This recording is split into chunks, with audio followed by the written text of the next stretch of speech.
Is it connected? All right. Yes, fine. So, good evening, everyone. I welcome all of you for today's session. I hope everyone is keeping well. So, today we are going to start with the remaining components which was discussed till yesterday. So, we were about to start with, we can say, the component associated with word bank and sentence bank, how to nourish our presentation in such a manner that we get the best possible segment, right? So, we will be discussing about that given possibility. Here, with respect to it, I would, meanwhile, as everyone is joining in, I'm good. Thank you, Santosh. So, ma'am, why this happened when we listen Hindi or any discussion, a brain, this is, I'm so, okay, fine. Yes, Payal, as this question was asked by you yesterday, it's all about familiarity of language, mother tongue. Because Hindi is your mother tongue, so when you listen to the information, there is ease of imagination and understanding.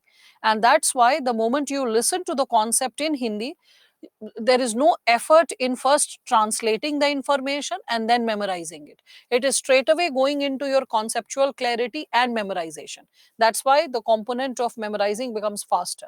But when you are listening it in English, first and foremost, you are struggling with translating it in Hindi for your easy consumption, for your easy understanding, and then you are trying to memorize the terms in English. So it's like a two-way process. Like in between, there is a filtration of language, and that's why it is like kind of strenuous for you. But always remember, majority of the students having a different mother tongue experience this kind of issue. That's why it is advisable that always stick to English medium lectures. Never try to listen to English content. English content is fine for a beginner, like let's say a person who doesn't know anything about it. So in scratch, the person is listening to the explanation in English. But after that, can you reproduce it in the mains exam? No. You'll be struggling with first recalling the concept in English, then translating it in English, and all this will take a lot of time, and that will kill your time. And more importantly, it will kill your expression because you get into a habit of remembering, listening, and producing in English. Okay, whereas the exam is very clear about like the mode of questions. All right, Payal. So I hope you are clear that what is the reason associated with this. How many essays to practice? Santosh, try to practice at least one essay per week. That is what is needed. Okay. So, yeah, exactly, Sridevi. You must be translating in Kannada. Someone must be translating it in Tamil or Telugu. So, that is what is there.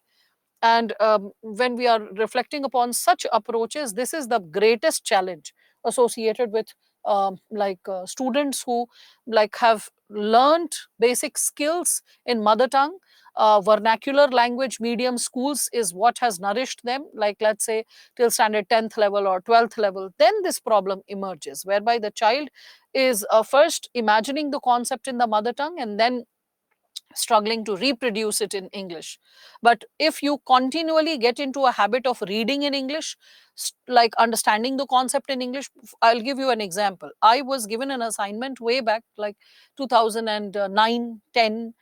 To teach Hindi medium batches. I was so much stuck because all the terms I knew in English. So I had to use dictionary and go for translation from English to Hindi constantly. And when I was teaching the Hindi medium batches, I used to first imagine the concept in English and then translate it in Hindi. So suppose a student is asking on the spot some critical analysis question. So first I will write the question and then decode the sub segments, and then while decoding I'll first recall the English terms, then translate it in Hindi. So I used to feel that hitch. And I understand a similar kind of problem is experienced by students who have vernacular language thought process and they have to translate in English, and after translating in English then they are into the mode of reproduction. Okay, so will you please suggest any source where I read about basic Indian philosophy, culture, mythology, history for better understanding? Sneha, GS is the source. In GS, in ethics you get majority of the areas covered. Other than that, history, culture is there also in your GS paper 1. So that's why I said GS paper 1, art and culture, history and Indian society. In paper 2, social justice. And then like paper 4, it will fix majority of the concerns. Paper 4 majorly will fix majority of the concerns pertaining to philosophical essays. Other than that, it does not mean that philosophical essays should not be discussed from multidimensional perspective. So you need to pick insights and perspectives from other segments as well. So that's what you need to understand. So yes, that is the segment in which you have to work it out. Okay, so yes, okay, Padmavati, you also have mother tongue as Kannada, all right. So ethics batch will start Aarti on weekend, 12th of August. So 12th of August on weekend batch, 12 o'clock, and Sunday it will be 10 o'clock to 8 o'clock. It will be more like a marathon lecture. So a student will have to have a lot of stamina. So you'll have to sit with like some fruit or something like that, take even breaks as I take breaks, and you'll have to be like more like rhythmic. It will be more like playing a rhythm, a rhythmic exercise of preparation. So UPSC last year asking philosophical essay how to. Yes, Kausar, I wish you were listening to all the sessions attentively from the first session. So not last year, in the very first lecture I showed, it is asking since 2018.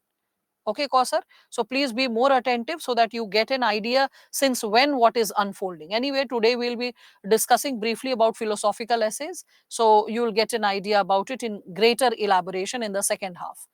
um, Essay story concept, particular concept about 200 words. Yes, it is too lengthy, Umera. If you are writing anecdote, which is 200 words, which is 1/6 of your essay, it is more like a short story. You are not writing a story competition, 2 pages of story. Why? Why?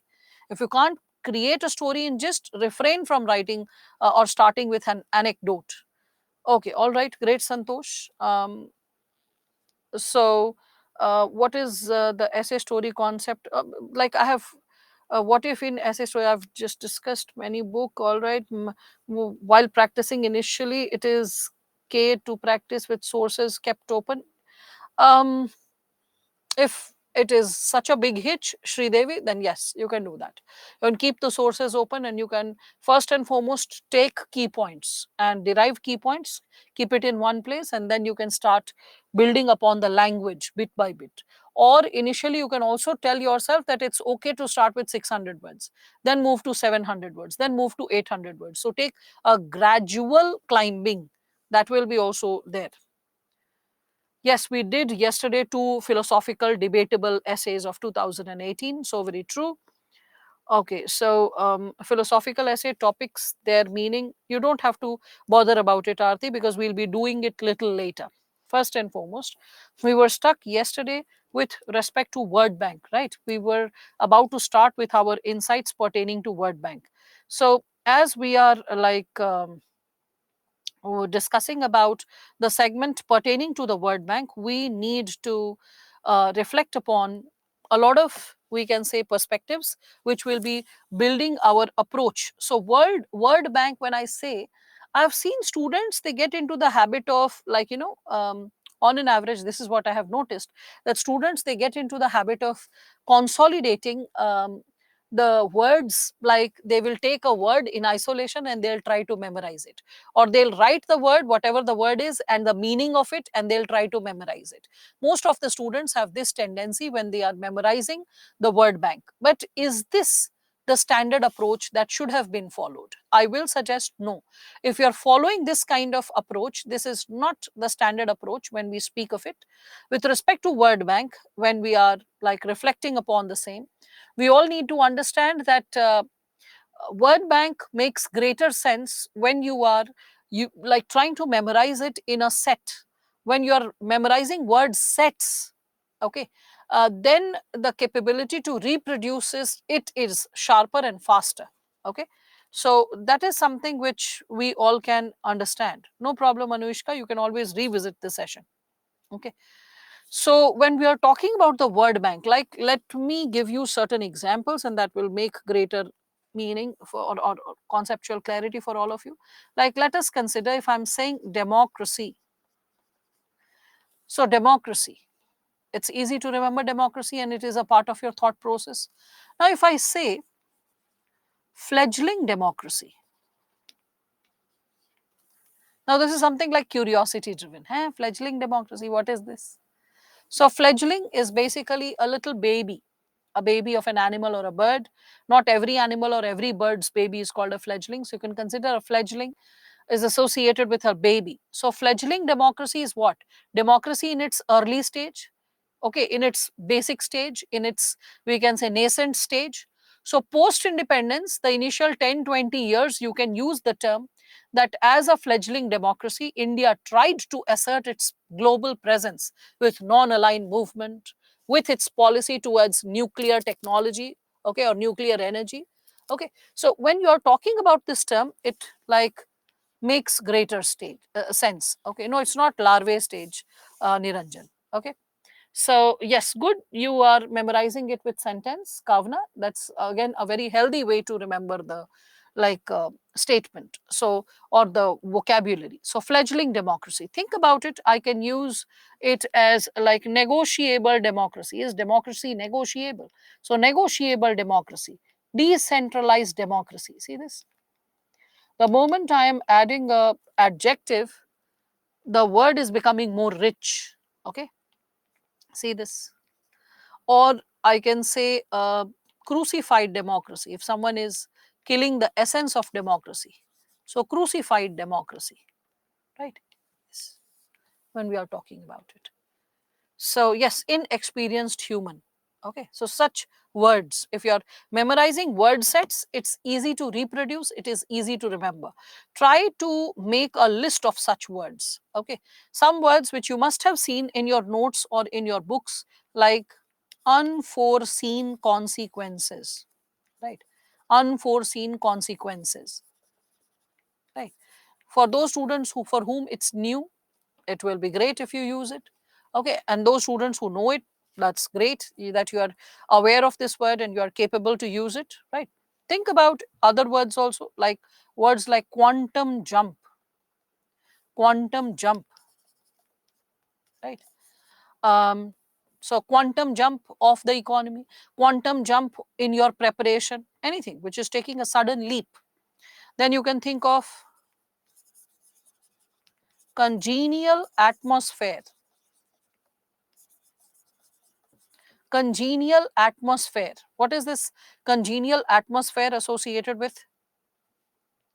Yes, quantum leap also you can write down. Yes. So when we are talking about congenial atmosphere, a pleasing atmosphere, yes, a friendly atmosphere where you can work, where you can grow, right? So you can think of that given possibility. Again, dwindling resources. See this? Dwindling resources. You can think of words like cutting edge technology or state of art technology. So cutting edge or state of art technology. Similarly, this term, which I don't know how many of you are aware of it, so a term like judicious exploitation, judicious exploitation. Reflect upon this, judicious exploitation, right? Along with this judicious exploitation, we can also think of burgeoning population. Okay, burgeoning population, right? Along with that, you can think of shared prosperity. Shared prosperity. See, simple like expressions, and you can find these expressions once in a while in news articles. You can find these expressions in NCRT, right? So pick them. This is what can be suggested. Pick them, put it to good use in your answer. That is something which is advisable. Okay, so optimization techniques,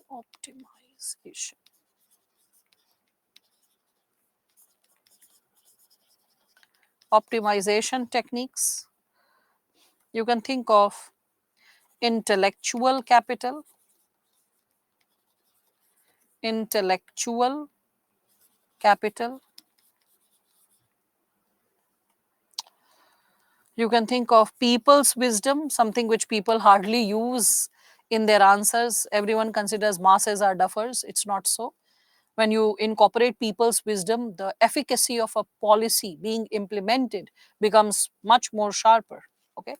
Further, you can also think of lucrative opportunity, lucrative opportunity, right? All pervasive, all pervasive, right? You can think of words like myopic vision in terms of development you can use. If someone is only focusing on like exploiting the resources without seeing the repercussion that environment can hold in future. So that's what myopic vision. Or if a question is very important, you can think of baffling, right? Baffling question.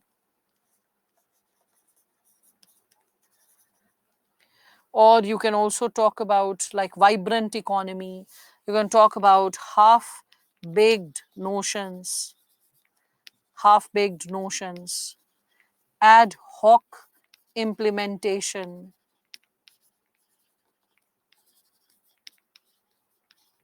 ad hoc implementation, right? Renewed vigor,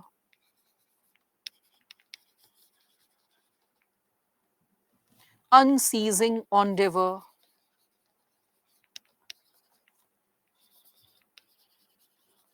right? You can consider what else? In which context can we use panacea? Panacea to all problems. Panacea is like Ramban, a medicine which can help in curing all types of diseases. So that's what.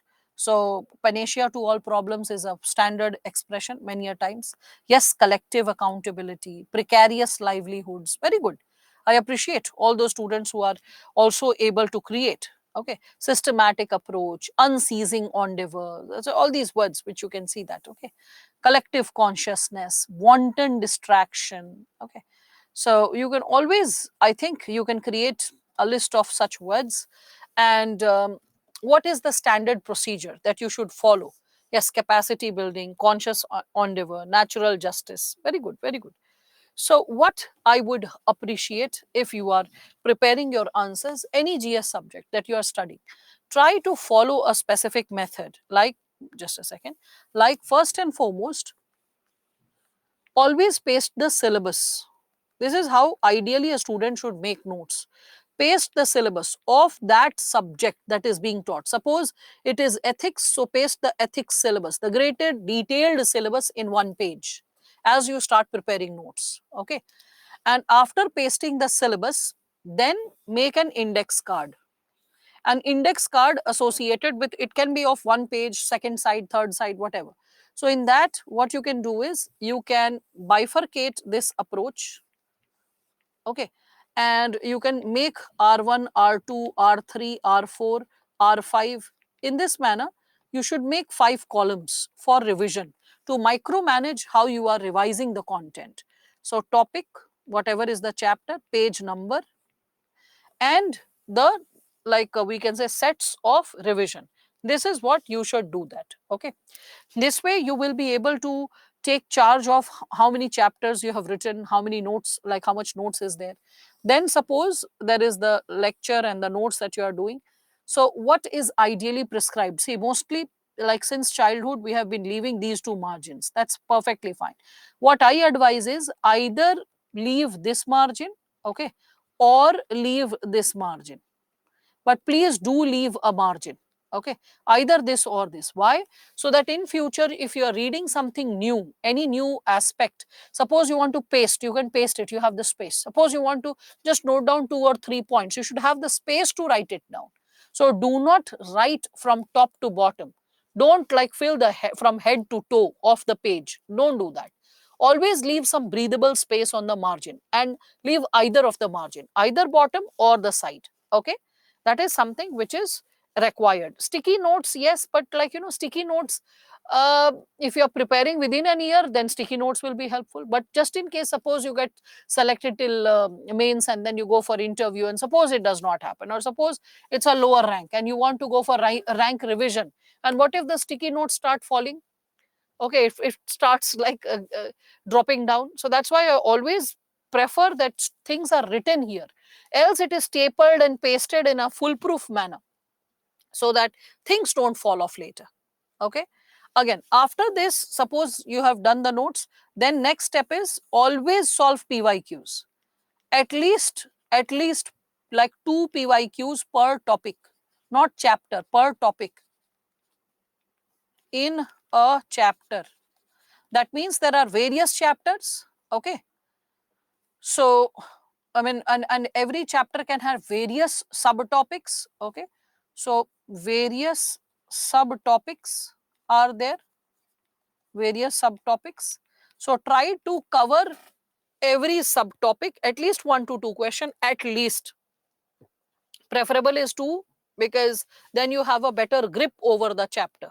So PYQs. After that, you should go ahead with word bank. Every subject, irrespective of which subject you are preparing, whether it is geography or it is economics, it is social issues or it is history, every subject has the capability to nourish your word bank.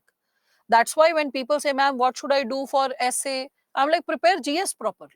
Essay will automatically start getting prepared, because while preparing GS, you have a lot of time and a lot of subjects. So you're getting exposed to an array of words. But are you encapsulating those words in your own vocabulary? No, not really. And that's why the capability to understand the word is there, but the capability to reproduce the word is not there. And it is very different from knowing a word to capability to use it, the word being a part of your vocabulary. Knowing a word does not mean it is a part of your expression. And that is possible only when, chapter after chapter, when you are writing the list of words down. Okay, so you keep enlisting the words down, the new words you learnt.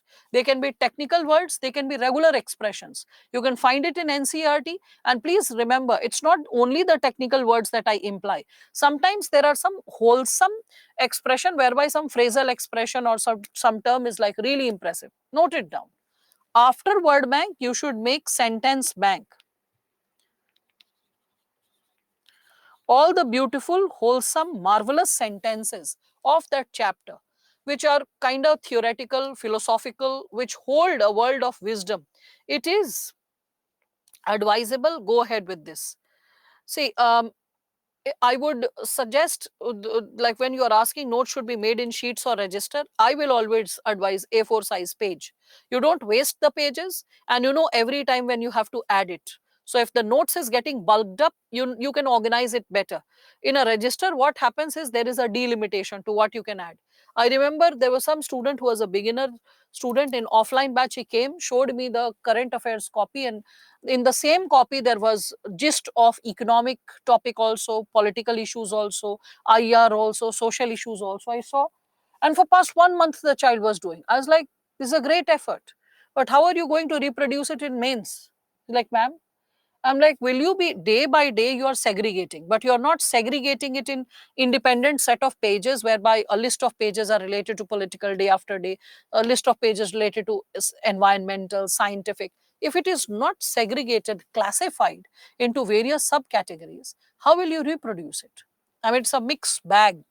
And in this mixture, how are you going to extract when it needs to be reflected upon or reproduced? The child was lost. Because the child felt 1 month of hard work all lost. Was like, ma'am, what to do now? I was like, nothing. Just do a photocopy, cut it wherever it is needed, and segregate the information as per the subjects. That's how you can preserve it. That's the only way to preserve it if you really want to keep it in action. Okay. So that is something which all of you need to do that. Okay. So after this, how about making gist in the word of laptop? Yeah, I mean, you can prepare a gist even in the laptop. That's perfectly fine. The only thing is that in laptop you are typing, but in the exam you need writing practice. So any day the old school method of writing will increase your writing speed. Okay, I know that till the time the examination is not shifting to an online mode, till that time, till the time it is an offline mode exam, a very fast speed of typing is not really going to help. Okay, so it is always advisable that when you are making word bank and sentence bank or notes, like or PYQs, try to do it with hand. and you will learn that your writing speed is super slow, and then you will learn that you have to speed up, and then you learn that how to maintain balance between handwriting and expression. So all these learnings or pieces of learnings need to dawn upon you so that you understand where you are standing in the challenge. Yes, we'll be talking about the connectors today also, Abhishek. So you will see that. Good that you are using connectors. Okay, again, with respect to this, after word bank and sentence bank, then if there is a space for current affairs, because history doesn't have that space, but current affairs can be associated with social issues, geography, polity, governance, IR, economy, disaster management, science and technology, even few issues related to ethical concerns as well. So all of it can be incorporated over here with respect to, we can say, current affairs. Okay, so that can be consolidated, and that's how you can update your material accordingly. Fine. So this is something which is advisable. Okay, maintain this approach, your notes will be very well organized. Suppose you have written in your topic, like in page number, you have written page number 1 to page number 35, and suppose something in the notes has increased and the notes is getting over by page number 16, you'll be like, ma'am, how to add more notes if I have to add more pages in the material which I found somewhere relevant? Make page number 16a, 16b, 16c, 16d, keep adding. So you can always keep adding, and the organization of material will not be lost. Okay, again, with respect to the same, like suppose you increase the number of sentences. Okay, both the sides of the sheet has been consumed, and you're like, now what to do? No problem. If let us consider if this is page number 20, so in that you can always put 20a, 20b, 20c, like that. Okay, so keep adding like the segments associated with this. This way, your material will be well organized, and chapter after chapter, GS paper after GS paper, when your vocabulary grows profound, it is going to impact the component of essay quite, I would say, meaningfully. All right. How many like revisions are required? Five revisions, Dheeraj, is required. Okay. When we speak of revision, this I had shared in the ethics class also. First revision is 24 hours, within 24 hours, revision 1. Second revision is within 48 hours. So second revision, you will see that you are cutting down on a lot of details. You are seeing a keyword, you are able to memorize the detail of it. Whenever you are getting stuck that, oh, this keyword, I cannot recall the detail, then you are reading the details of it. So it cuts down the unnecessary reading. Then comes the third reading. So with respect to third reading, you can consider it is within a week. After a 1 week, revision 3. Then in your schedule, have after 15 days, completion of 15 days, revision 4, and then after 30 days there should be revision 5. Only when you revisit and revision, visualize, conceptualize, think, reflect upon a topic 5 times, that it stays with you with critical analysis. And that's how you connect one topic with another topic, another chapter, another subject. That interdisciplinary understanding gets built. It won't happen in first or second or third revision, but by the time you're doing fourth or fifth, things will start making sense. You'll start understanding the larger picture of existence, what's happening and why is it happening, and how to proceed further ahead. Okay, so no problem, Sai. Towards the beginning, everyone feels lost and everyone feels that I don't know anything. No one was born with wisdom. Wisdom is something which people acquired after synthesizing all the knowledge they were exposed to. Okay, so what you're feeling is very natural. Working towards it will create a breakthrough for you. So I hope all of you are understanding this given segment. So notes has already been prepared. Great. So just organize it in this manner and just keep adding and updating it. This is what can be said. All right. So in sentence bank, which type of sentence we have to write? Okay, write is WRITE first. Second thing, you have to incorporate sentences which are wholesome, reflective. Like in NCRT, I had read a sentence which was associated with secularism, that secularism is not just separating the religion from state, rather, it is a quest for equality, justice, and peace for all. See this sentence? So wholesome. can be written in any answer related to secularism, whether asked in GS paper 1 or GS paper 2, in social issues or polity. You can always start the introduction or end it with this kind of sentence. So these kind of sentences which you feel that, oh, they are very wholesome, very reflective, loaded with some critical analysis or deep thinking, some reflective thinking, try to enlist such sentences, which is different from notes, typical notes, bullet points, which is different from the regular like we can say reflection or take on the subject. All right, so that is what is needed. Do notes need to be prepared for each topic of the syllabus? um, the most important topics, yes. The relatively lesser topics, you can extract the material from internet or other source. You can copy paste it, like you can just take some pages or photocopies or some notes, you can punch it, you can staple it, you can underline the keywords, you can just make some gist points. That will be more than enough on miscellaneous topics. Ambesh, if we read 30 pages in the first reading, how much time will it take to learn? Depends, Divya. It is like, what is the nature of the content? And if the content is too dense, then 30 pages can take something around 3.5 hours. If it is a relatively okay content, it will take barely 3 hours. If it is an easy content, you can finish it in 2.5 hours. So it depends on the nature of content. All right. So yes, that's what, irrespective of the subject, whether history or polity or whatever. So how to improve on wholesome sentences? Practice is the key. The more you practice, you learn that I would have written it like this, but this is how this information should have been written. So you see the gaps associated with your expression and grammar. That's how it works, Santosh. Fine. So word bank, everyone is getting a brief idea related to it. I hope all of you are getting some kind of clarity regarding the word bank, right? In terms of sentence bank, when we are discussing about it, again, in the domain of, we can say, sentence bank, we need to create a list of insights which would help us to reflect deeper, reflect in a more profound manner. So how to create a content which is helping us to think about a given content in a more, we can say, exhaustive manner, and or it facilitates the possibility of writing some insightful possibilities related to what is, we can say, is enlisted.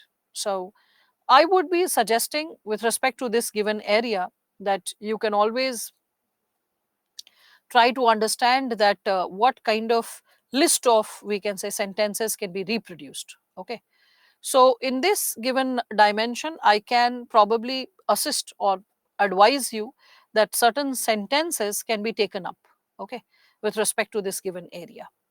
So in this, what can be created in sentence bank, probably I can just give you certain insights related to it.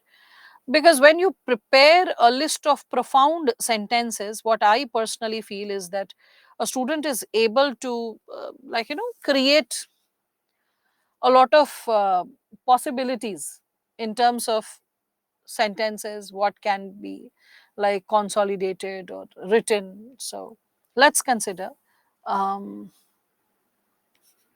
the dimension is environment.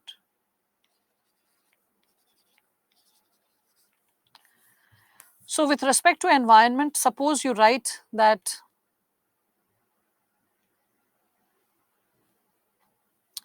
um, biodiversity biodiversity as a litmus indicator of the health of the environment.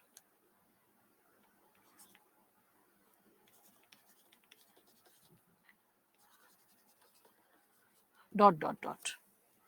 Or the anthropogenic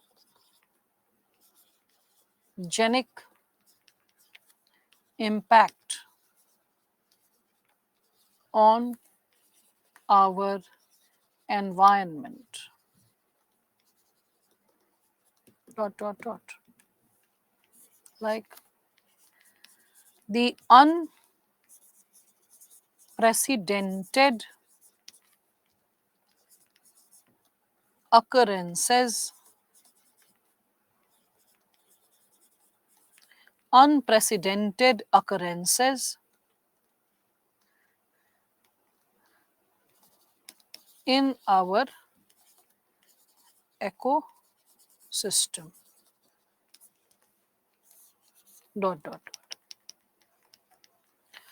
Or like let us consider something like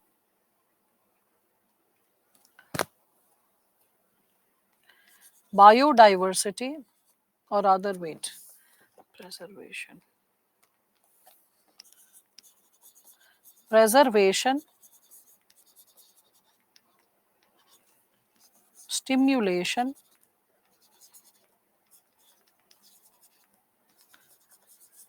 and um, what is word bank? Please tell me, today I'm late in class.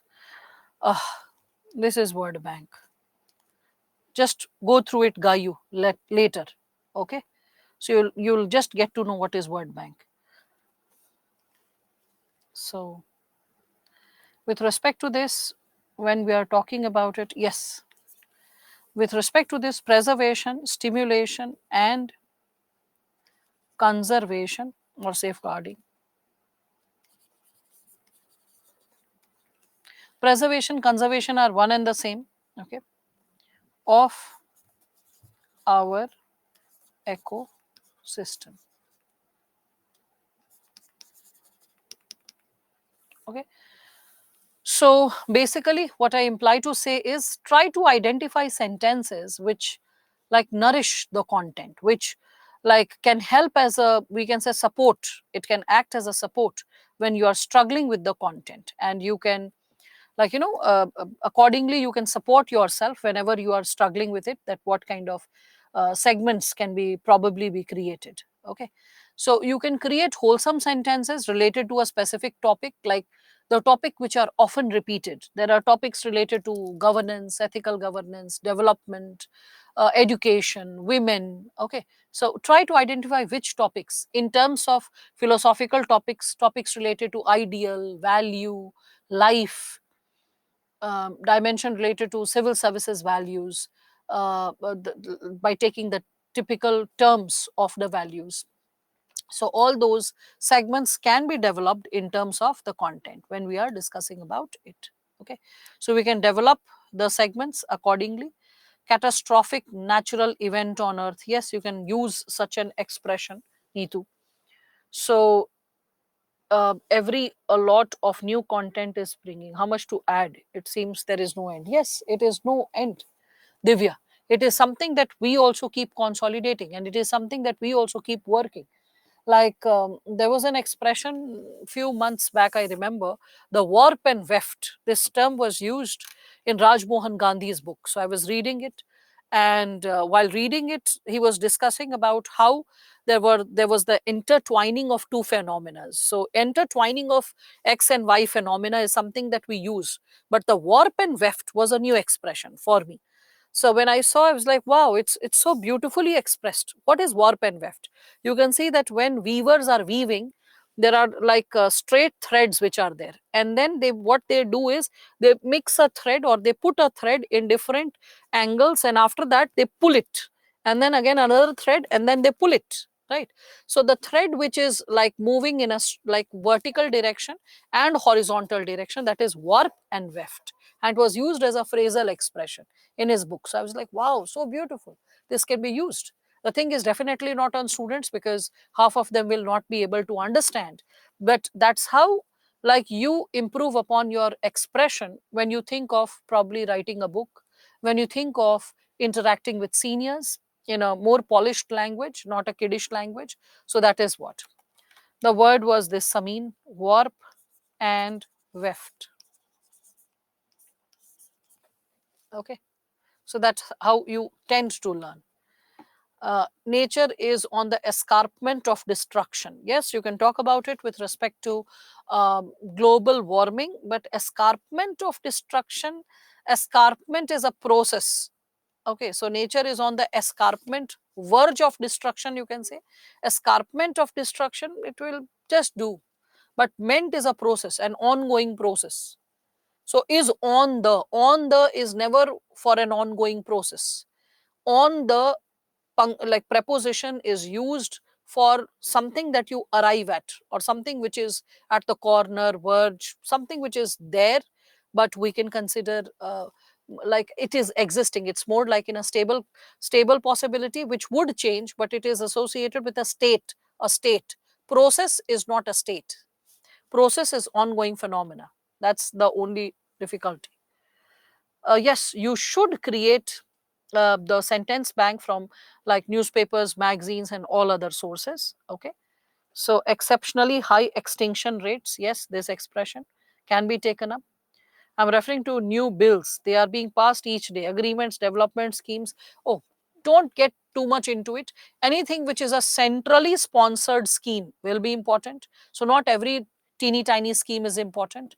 Uh, in 150 words, it is generally theoretical mixed with how it is articulating in the present, how it is impacting in the present.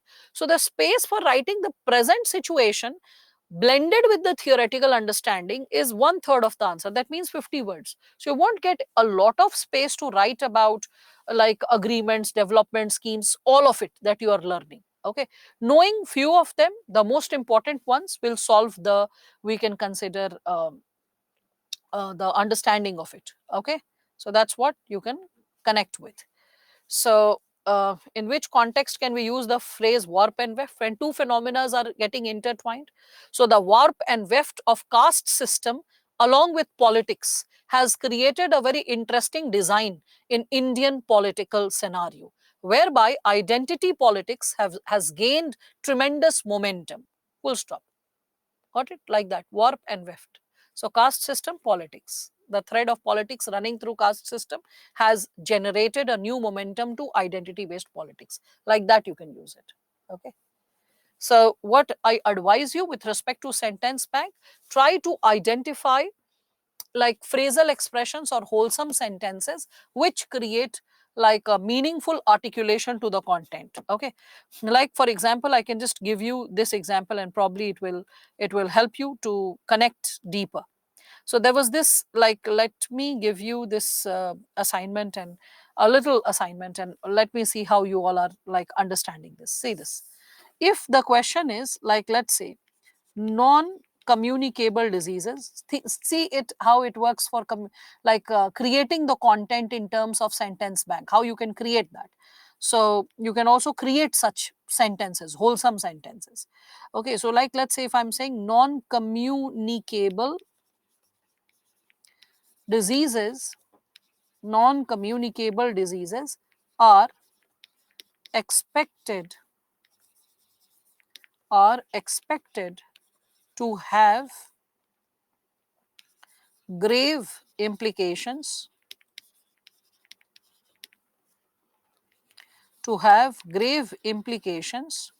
on India's development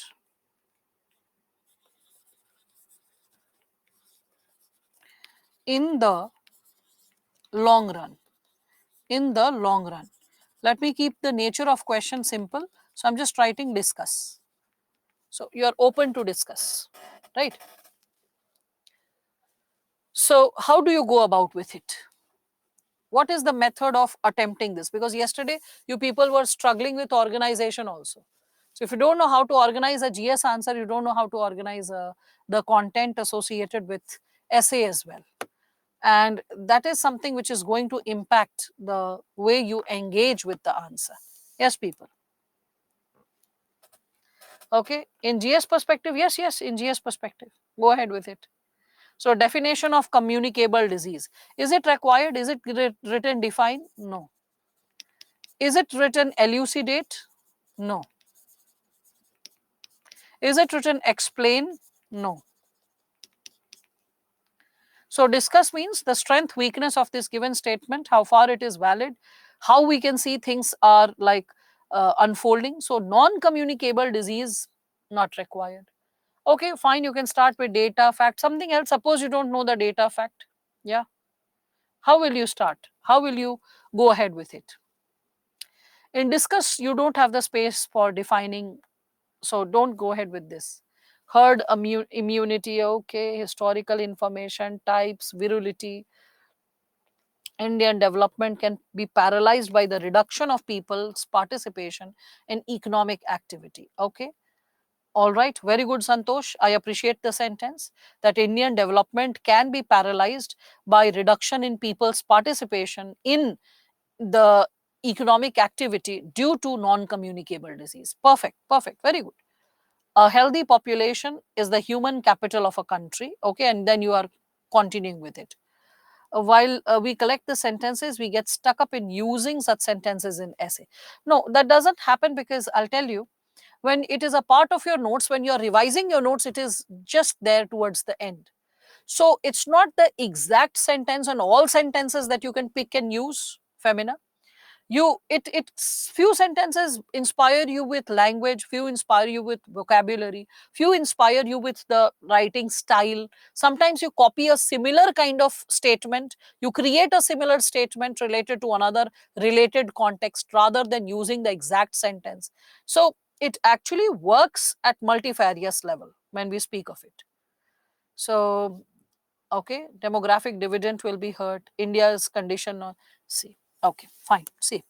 First and foremost, when it is saying it is expected to have grave implications on India's development in the long run. Okay. So, first, mentally, you should think about what are the causes of NCDs. Then, you should think about what are the consequences. Right. So, causes, consequences, and you can think about solutions. And enlist all these three segments into a paraphrased manner, and then you can work it out. Okay. So when we are discussing about the causes, like non-communicable diseases are expected to have grave implications. So what is the reason because of which they are happening, and why grave? Why grave? Like, what is the intensity of non-communicable diseases? So what is the intensity and what is the impact? Okay. So grave, so you have to understand the intensity of impact as well. That's why it can have grave implication. So causes of NCD, when you talk of it, you can think of lifestyle. We can consider lifestyle changes. Causes of NCD, we can also talk about, like we can say the food habits. Okay, the food habits. It can be connected to stress. I'll give you the sentence, how you create sentence bank out of it. Okay, it can be associated with obesity. Um, Causes may we can think of double burden. So double burden. What is double burden? That is malnourishment plus we can say obesity. So malnourishment plus obesity. Then you can think within this given subsegment like the component of like maybe poverty. Okay, you can connect it with shifting to a sedentary lifestyle, sedentary urban life, sedentary urban life, and connecting it with globalization as well. So briefly speaking, these can be the causes, right? Now, what is the consequences? So the moment we are saying NCDs, we can think of like cancer, diabetes, respiratory disorders,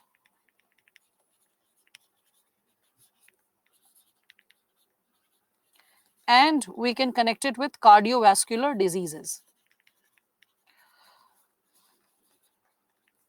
right? So we can see the treatment costs are going up. So productive workforce can go down, as you people are pointing it out. So productive workforce can go down, right? We can associate it with like it can impact the intensity of development. So estimated loss in GDP, if you have some data. So estimated estimated loss for GDP. We can also connect it with so healthcare expenditure. I have already catastrophic situation related to that. I have household economy, not just country's economy, but household economy can get affected. Okay. It will create burden on healthcare ecosystem, burden on healthcare ecosystem, right? So all these possibilities are there associated with its consequences. Okay. If untreated people will rise, then we can say a lot of NCDs will go unnoticed. So that's also there. A rise in untreated,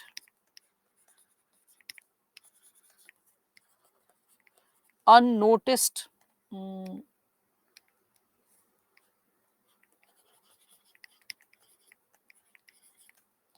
population. So all these given possibilities can be associated with it, right?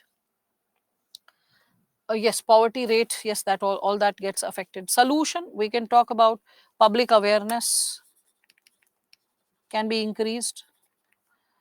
We can also talk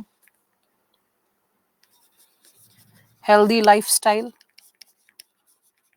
In this, you can recall yoga and all that, like marathons, open gyms.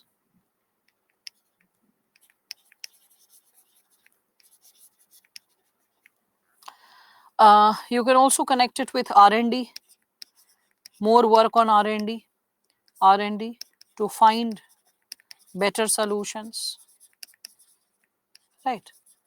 Now, this is how you're supposed to think. Your mind should work in this manner when you are thinking about the given question, any question. And when you have the keywords, you can always mentally visualize that what will be the tentative word limit related to every point that I'm thinking. So in causes, how many words will I take in elaborating the component of causes? So 3 sentences, 4 sentences, 5 sentences, you can always visualize it. That due to sedentary lifestyle, post globalization, we can see an increase in the intensity of obesity. Massive life changes have also encouraged the problem of, we can say, food habits or greasy and oily food habits. High levels of stress further induces this problem. India is nowadays suffering from double burden of health crisis associated with malnourishment as well as obesity.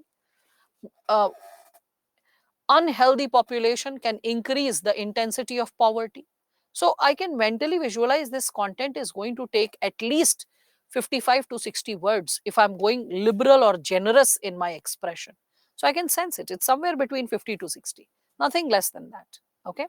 So that's how you visualize. Yesterday, all those students were struggling. How do I know how much a point is going to take the number of words? This is how you realize how much a point is going to take in like with respect to words, the words it is going to consume.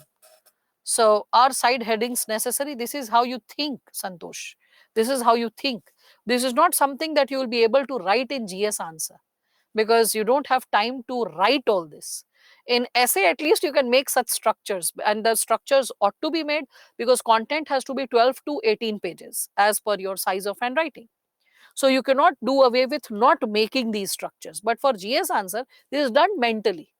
And you become, when you become pro, you start doing it mentally. Otherwise, if you are making the structure and then writing and putting a language to it, it's a lost game because you won't be able to complete the question paper only. So this is how you have to start learning how to think now. So with respect to this, when we are speaking of like the diseases are like termite eating Indians, termite eating Indians, I'll give you a better expression. So suppose you have to write the introduction of this. So you can write down something like this: silently nibbling at the root of, or maybe I should use another space. So maybe I can erase this part.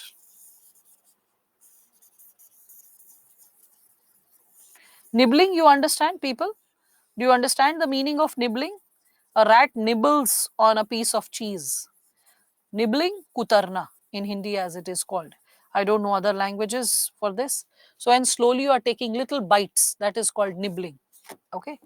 So, when we are speaking of it, yes, we said respiratory disorders. So, tuberculosis like implies that. Okay. Now, so with respect to this, probably you can write something like, let's say, silently nibbling at the roots of Indian health with an ever expanding presence, with an ever expanding presence, non communicable diseases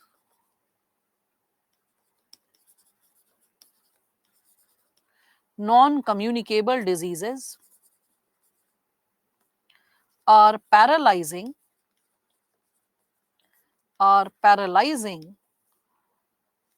the future prospects of development. The future prospects of development. Now, any question associated with healthcare, we can connect with this given possibility, right? Okay, can I advise you something, all of you? Can I advise it in terms of how to extract the material? So, do you know the importance of the principles which are discussed in a policy? The principles in a policy can help you with profound sentences for sentence bank, which can be used as powerful introduction and conclusion for your like GS answers. Okay. So for that, probably I can give you this as a little homework. A little homework. Homework means the break. In break, what you are going to do. So for sentence bank, how policies can be helpful. I can advise you that for strengthening your insight, that how policies are a source of sentence bank, just download National Health Policy. Okay, National Health Policy 2017. Just download it. Okay, so I will be discussing how we can use the content given in National Health Policy for creating powerful sentences in sentence bank. Chalega? Is that fine? Is that acceptable to everyone? Yes? Okay. So we will deal with this area. So just download National Health Policy and we'll be able to reflect upon this given subsegment. But we'll do it in the break. So that after the break, I can show you exactly the sentences. So beautiful, so wholesome, so powerful, so thought provoking. Because many of you are now understanding that when you understand the gist of the question, you can create sentence bank by yourself. Okay, so it is possible to create sentence bank by yourself. It is possible to borrow the sentence banks from relevant sources. So I'll show you how to lift sentence bank from National Health Policy. Okay, after the break. So that's something which I'll be like sharing with all of you. Okay, many of you have downloaded it also. Okay, great. So if you have actually downloaded it, if all of you have downloaded it, then we can open it. Is it fine if we discuss it now? Yeah. Is it fine if we discuss it now? It will be interesting, I'm quite sure, for all of you to reflect upon the given subsegment. So, other than nibbling, you could have also used the word gnawing, silently gnawing at the roots of Indian health. Okay, Indian health with ever expanding presence ke jagah, with like root of Indian health with a profuse influence, or with influencing it profusely, common, like that also you could have written. Okay, so um, there are multiple possibilities of rewriting this given statement. Anyway, okay, so all of you have downloaded National Health Policy, great. So let us reflect from national health policy how we can extract this given material. So national health policy, as nibbling means taking little bites, femina. Okay. So national health policy, you can see that the key policy principles, can you see the key policy principles, which is 2.2, the point number 2.2, key policy principles, everyone. Which year? 2017. We generally need to arrive at a like a policy after sometimes decades also. Like post independence, we had only three policies related to education. So one was 1968, second was 86. 86 was amended in 91 also, but then 2020. So three policies related to health, this education. Now healthcare 2017 till now we have not amended, though we need to amend the health policy in the wake of pandemics and epidemics. If it happens, how to take control and charge of it, we need to have that. Okay. So key policy principle, as we are able to open 2.2. Now you can see there are some key words. Words like professionalism, integrity, ethics, then equity, later affordability, universality, patient centered quality care, accountability, inclusive partnership, pluralism, decentralization, dynamism, and adaptiveness. Okay. So, what could have been done is, like if I were in your place, I would have memorized these words and then I would have recreated them as sentence. Like, for example, suppose there is a question related to mother and child health care. Okay.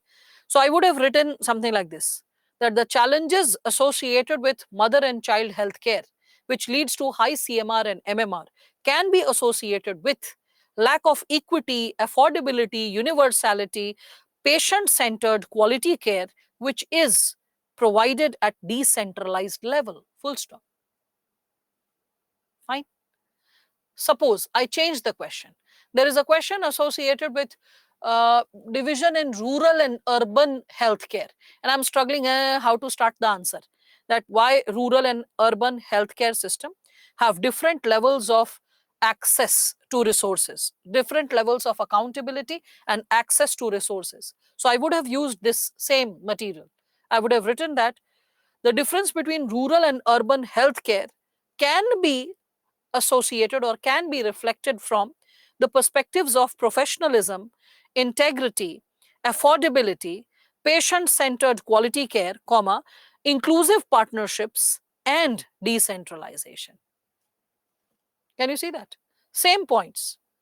Any question related to healthcare, our aspiration related to any dimension of healthcare will be related to achieving these targets. So any question related to healthcare will be associated with, we can say, these aspirations. Universal means something which is available everywhere. Santosh. Okay. So if I memorize the list of these words or recreate them as sentences, I can use it as my introduction or conclusion of any question related to healthcare on an average. Isn't it?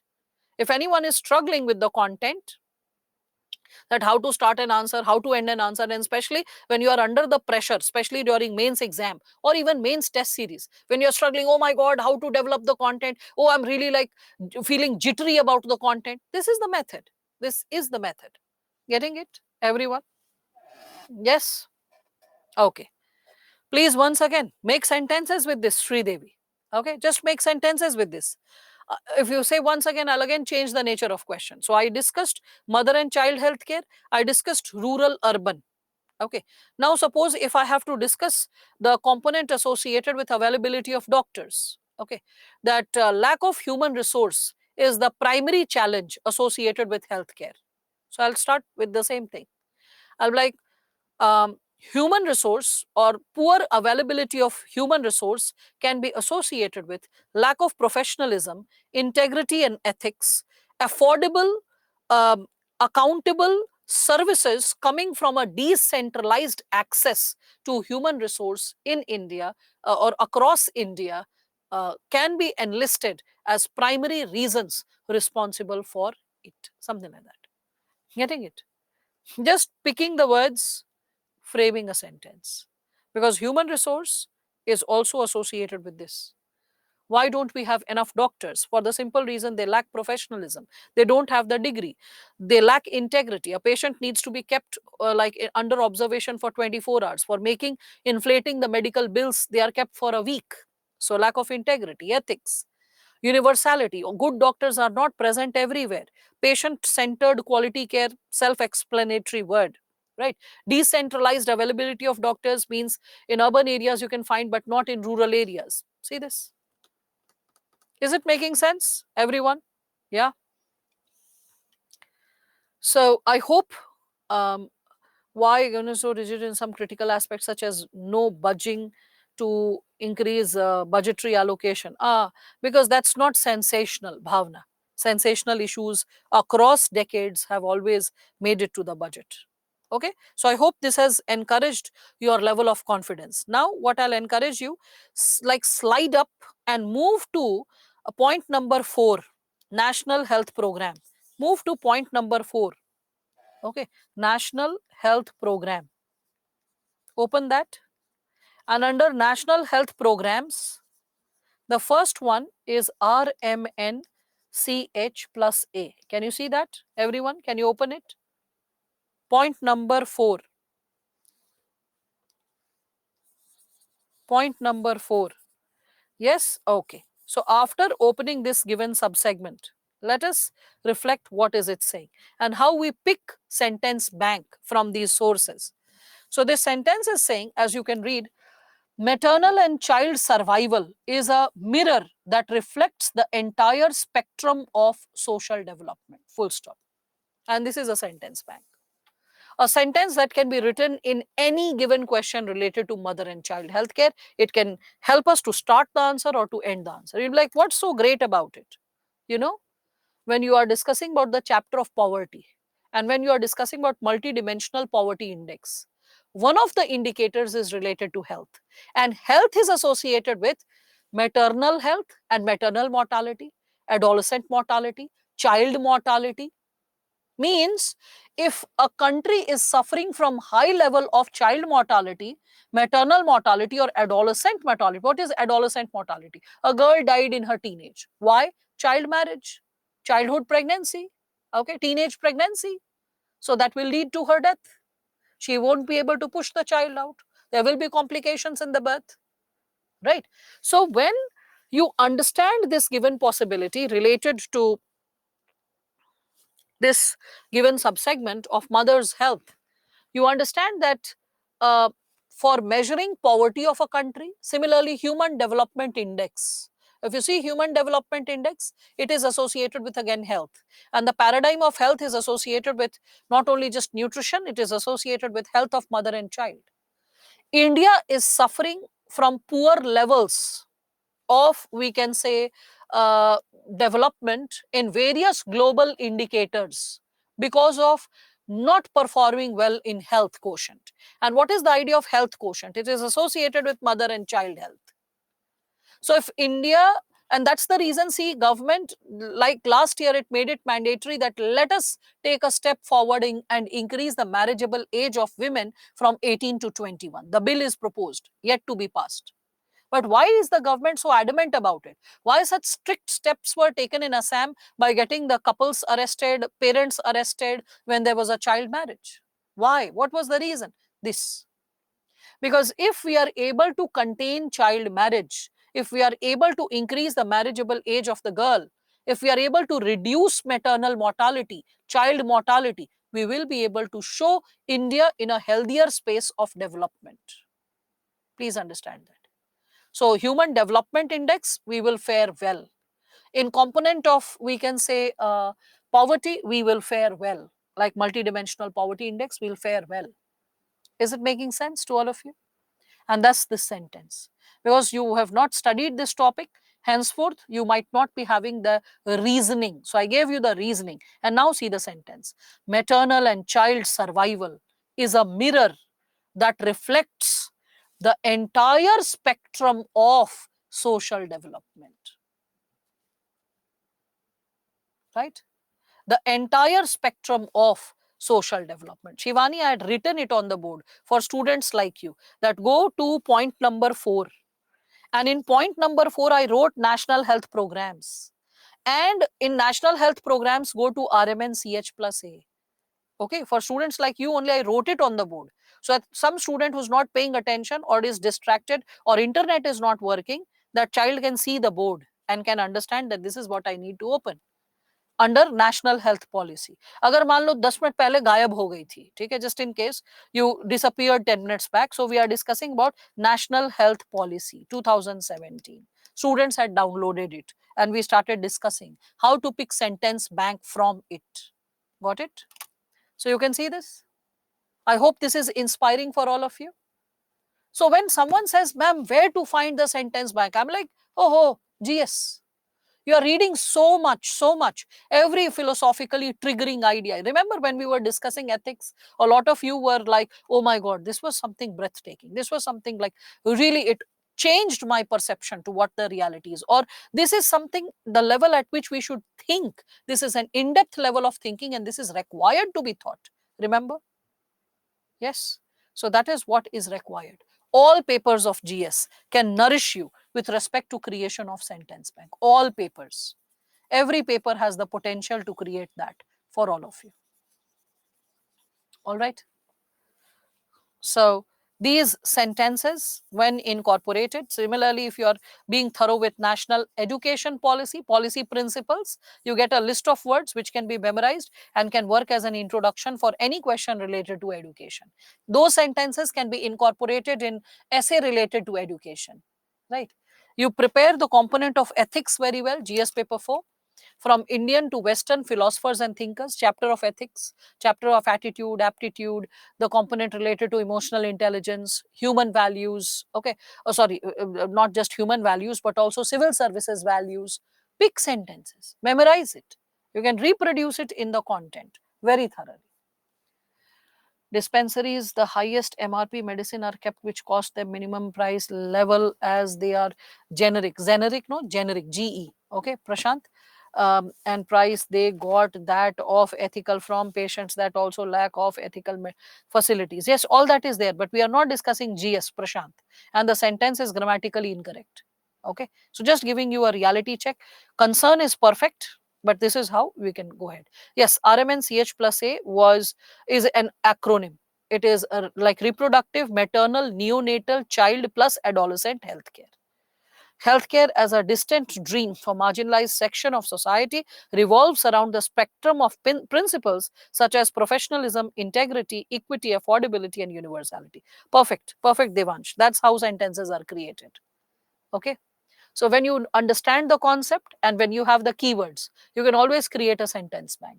This approach will help you in GS plus essay. Okay, I hope I'm able to generate some kind of confidence related to not reading something extra. What sources you have to do for your GS preparation is sufficient to nourish and enrich the content for essay. I hope all of you are getting this idea. But bina likhe nahi hoga. Just by reading it is not going to happen. You have to write and you have to practice. Okay? Fine. So shall we move ahead further? All right. So rootedness and pride in India, rich, diverse, ancient, modern culture, knowledge systems, tradition of education. Yes, all these topics are important. Yeah. So after sentence bank, let me show you some list of quotations which I created, which can also be as a sentence bank. You'll find them very profound over here. Like Margaret Mead, she said, we won't have a society if we destroy the environment. Think deep. A society is what? A group of people staying together, having a common shared sense of belongingness. The idea of shared sense of belongingness will not be there if environment gets destroyed. First, survivability will be under question. Cooperation will not be there. Human beings will be fighting with other human beings over limited resources, multiple things. So, a question which is deep, a statement which is deep, leaves you thinking. You can memorize such sentences. Again, Roosevelt, he said, a nation that destroys its soil destroys itself. Okay, this can be used in geography, a question which is starting with the soil. So think about it. Henry David Thoreau, he said that what is the use of a house if you haven't got a tolerable planet to put it on? Now, this is something very long. Ban Ki-moon, he was the General Secretary of UN. Okay. So, Secretary General of United Nations, ex-Secretary General. Why I really appreciated this sentence. I felt this can be created in so many ways. See this? Saving our planet, lifting people out of poverty, advancing economic growth. These are one and the same fight. We must connect the dots between climate change, water scarcity, energy shortages, global health, food security, and women's empowerment. Solution to one problem must be solutions for all. Right? Very thought provoking. You might be left thinking that, oh my God, this was something which I wish someone explains it to me, or I need to sit and think and connect the topics of GS, how climate change is associated with women empowerment. Whenever climate change will happen, resource depreciation will happen, any kind of social conflict or friction will occur, first women will be targeted. The one community will target the another community, and in the process of targeting another community, women will become victims of violence. See, things are so interconnected. Water scarcity, you can connect. Energy shortage, global health, because climate change can induce different types of viruses, bacteria, which can lead to different types of health related problems. Food security, right? So think, see, very thought provoking statement. And I think this can leave you thinking deep related to the topic. Some simpler quotations have also been enlisted, like Earth provides enough to satisfy every man's need, but not every man's greed. Okay, or other than Mahatma Gandhi, we can see Leonardo DiCaprio saying our planet's alarm is going off and it is time to wake up and take the action. Or E.O. Wilson saying that if all mankind were to disappear, the world would regenerate back to the rich state of equilibrium that existed 10,000 years ago. If insects were to vanish, the environment would collapse into chaos. So that's what you can think of keystone species on this earth. Bee as a keystone species in air, tiger as a keystone species on earth, like the land. So these keystone species, how they harmonize the environment, how they create a balance in the ecosystem, balance of species, presence of species. Okay. So yes, sparrows, you can think of all that. Yeah. Though sparrows are very sensitive animals, so rather they can be considered as a benchmark of we can say mental health of people, because how much radiation are you exposed to and how it is going to impact your thought process. Yes, beetles also you can think. Hmm.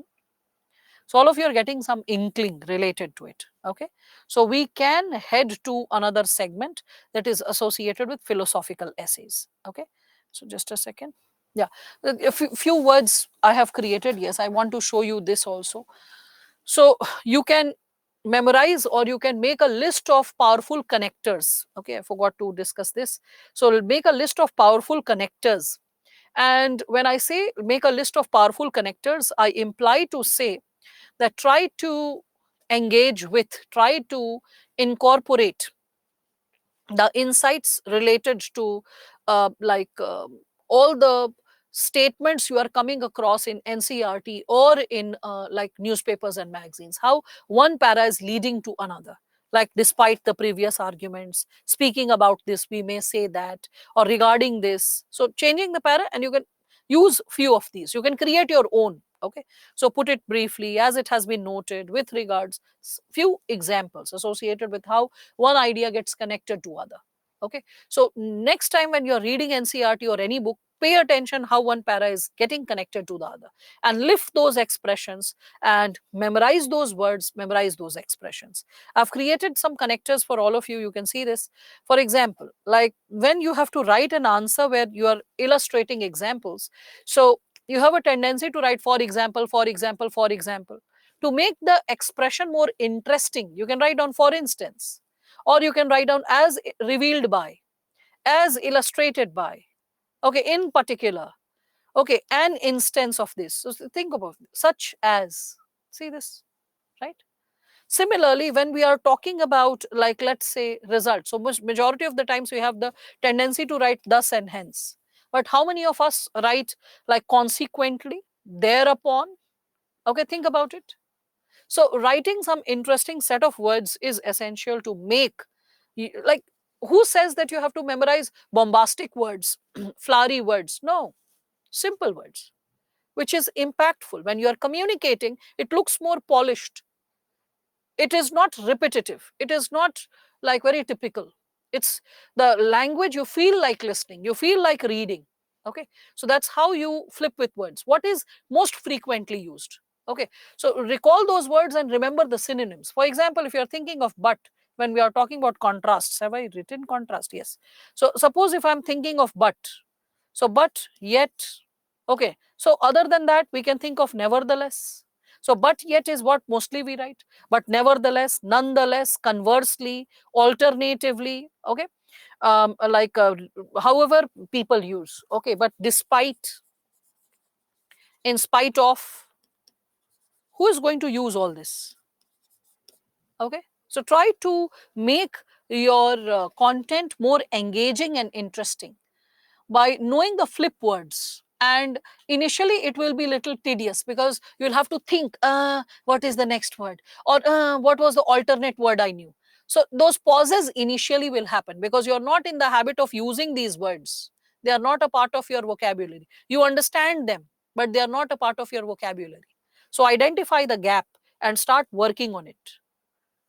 Okay, so when you start working on these aspects, you'll see in your GS also the answer becomes more engaging.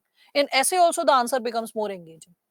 So those students who say, ma'am, what to source, what like methods to incorporate, just be thorough with your GS. Master your expression. That's something which is going to help you. There's something which I have created for all of you other than these powerful list of connectors and stuff. See this. I've created a list of Yojana, if you see this. So you all can see this is Yojana March 2019. And there is one more Yojana which I have created October 2020. There is a reason. One is pre-COVID and second is during COVID. Why? Okay.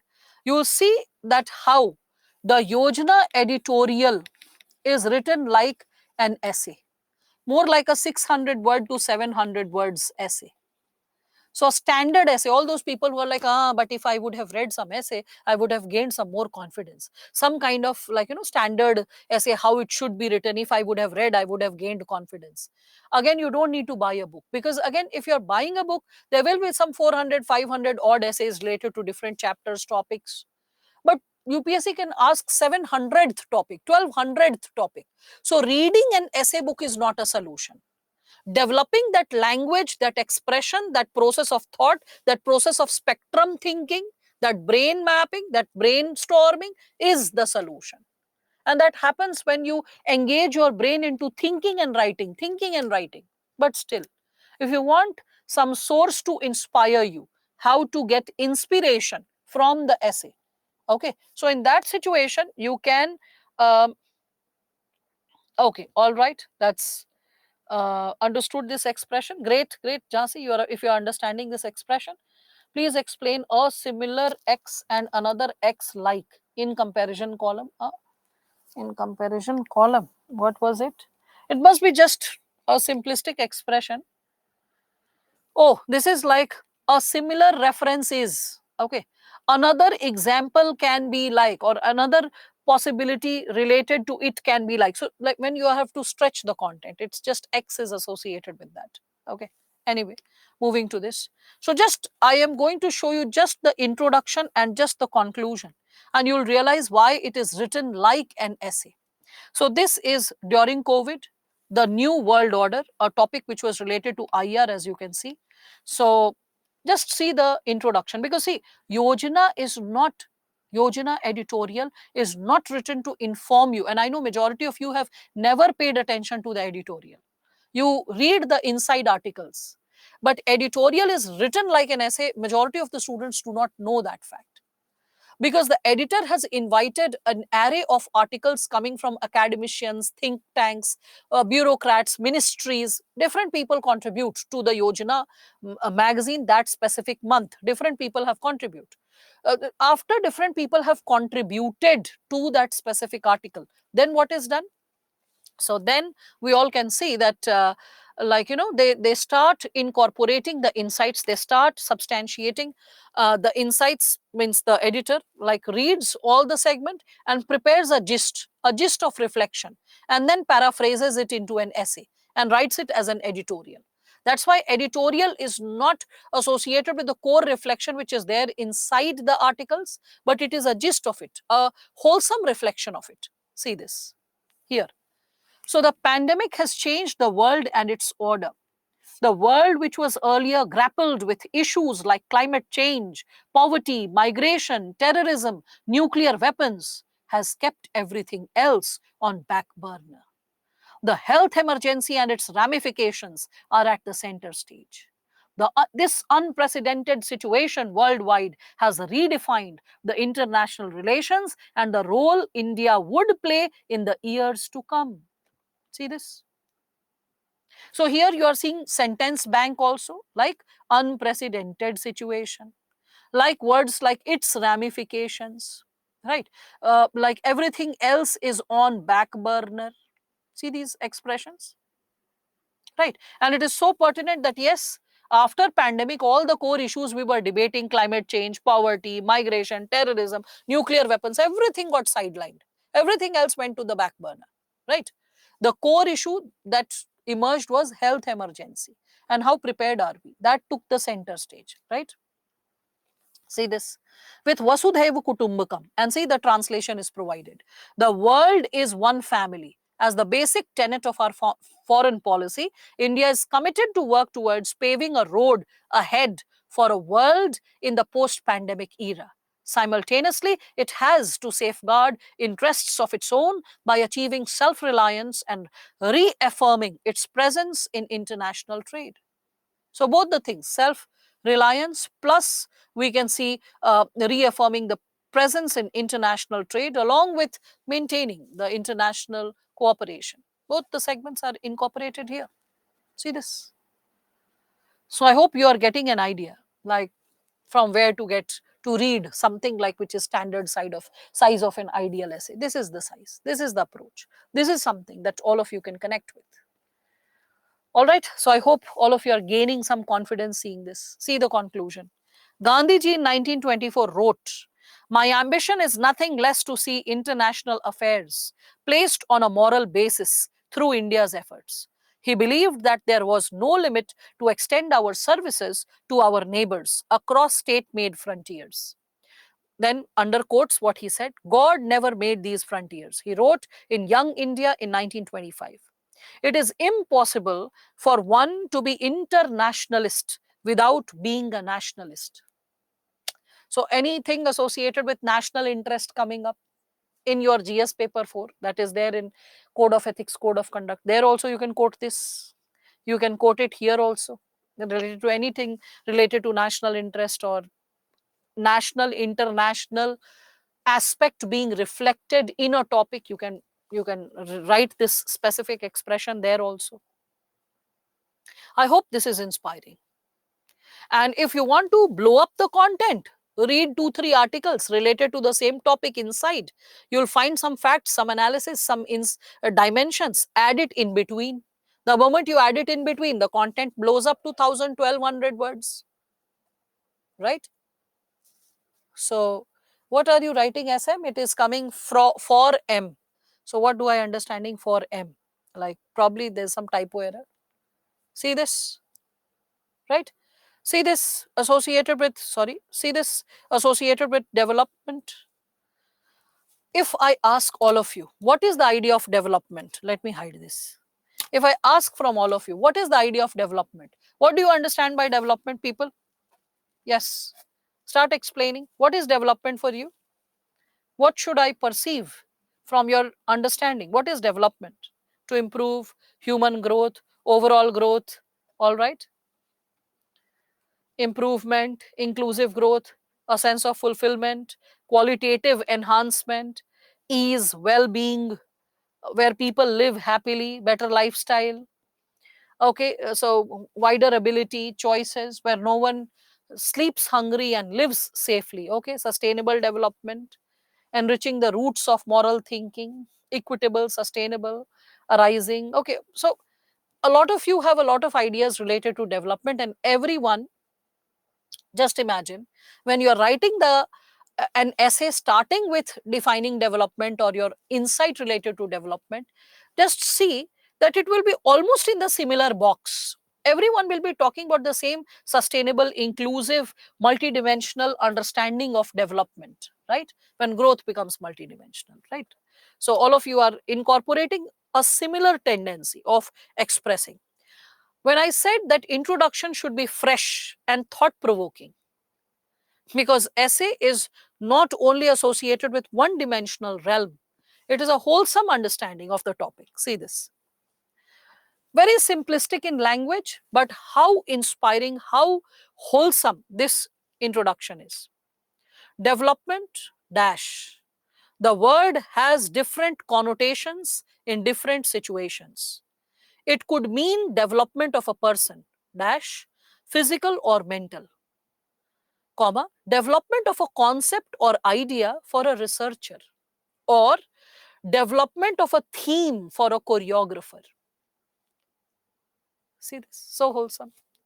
So the word development will differ from whom we are asking. If we are asking a bureaucrat or a future bureaucrat, the person will be talking about sustainable development, inclusive development, multidimensional aspects of growth and development, security, no one going hungry. So your insights will be more associated with pro people intervention, right?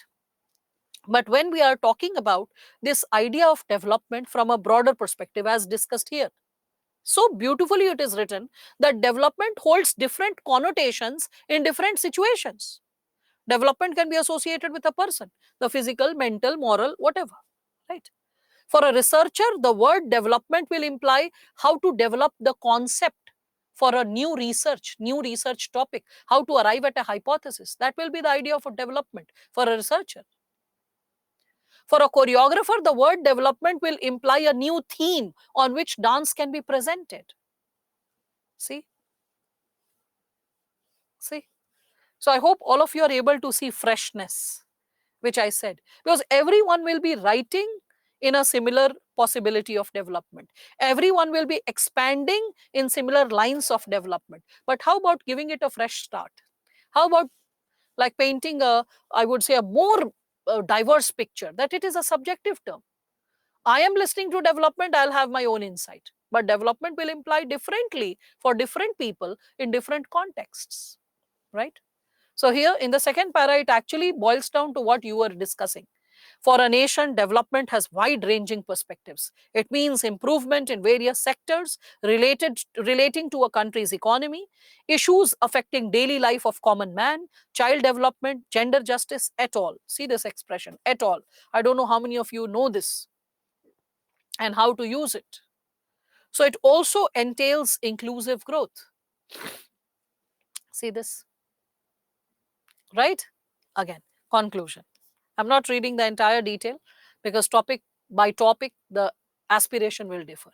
And there are so many Yojana magazines related to various topics kept in the archive section, recent archives as well as archives. So you can visit them at your free will. See this.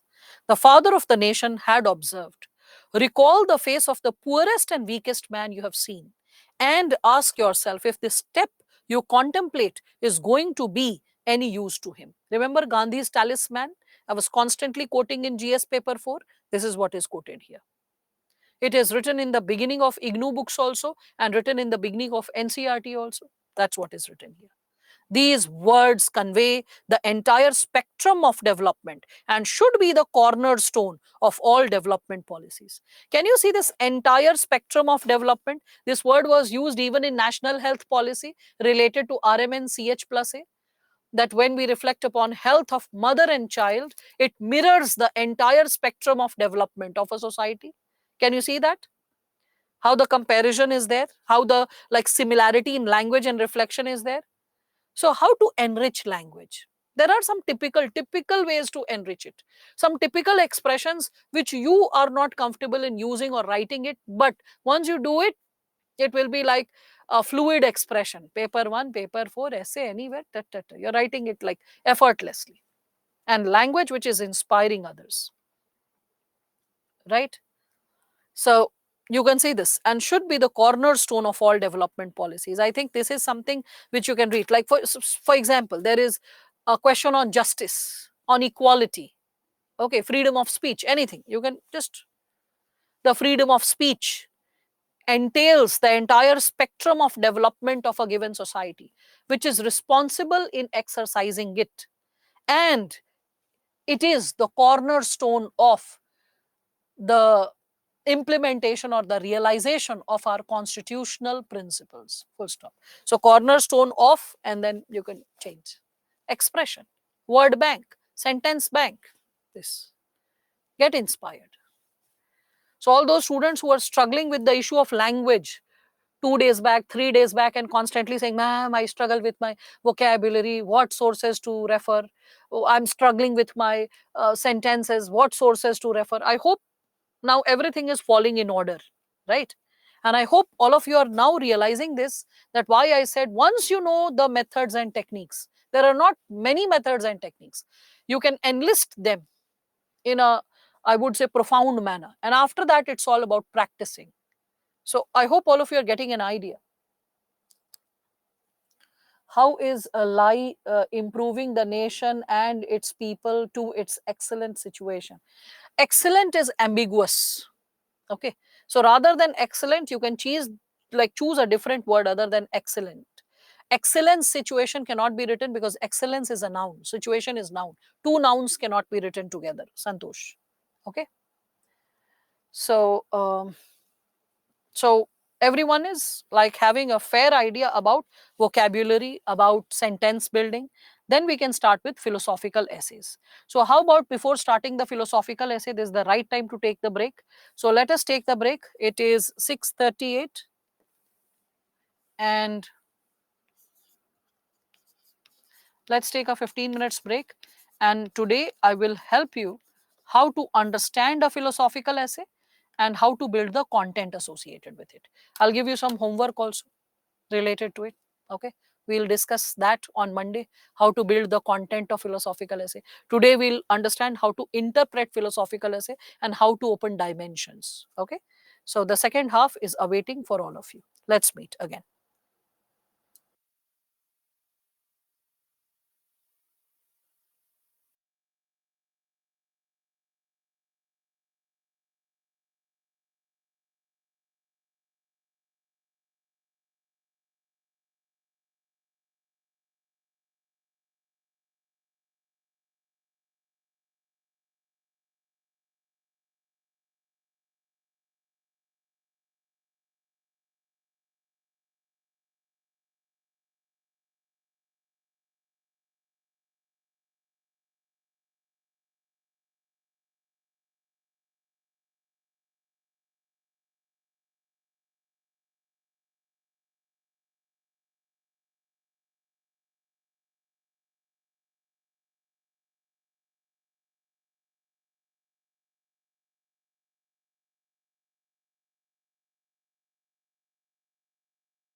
All right, welcome back, everyone. So let us start with what we had been discussing, right? So we were about to start with philosophical essays, and we had to reflect upon how to build the content associated with philosophical essays, right? So the core segment associated with philosophical essays is interpretation of the topics, right? So if I reflect upon the interpretation of the topics and connect it with the philosophical essay, so first and foremost, just a second, yeah, 2022, 2022. Okay. So under the component of 2022 topics, which were there in, we all can see this specific year, that is just last year mains. So how are these topics like articulating before us, and what are the aspirations associated with them? So let us start first and foremost with easier topics. Okay. In terms of easier topics, if I'm discussing about it, we all can see that first we can start with this 2018 topic. The 2018 witnessed 5 topics associated with the given segment of philosophical or quote based essay. So here all of you can see it's written, a good life is one inspired by love and guided by knowledge, right? Let us identify the trend that is there. So the trend is associated with like, we all can see love, knowledge, good life. Then customary morality. This is something which we discussed yesterday. Customary morality cannot be a guide to modern life. Okay. Then the past is a permanent dimension of human consciousness and values. So consciousness, values, past, history. A people. Okay. First thing which I would like to ask. Can we write the expression a people? What does the meaning of a people imply? Yes, people. What is the understanding of a people? What do you understand by the term a people? Society, a set of people, a society. Indefinite. Okay, very good, Sahil. So one can't be it all, human, group of people. So tell me something, what is the difference between people, a people, the people?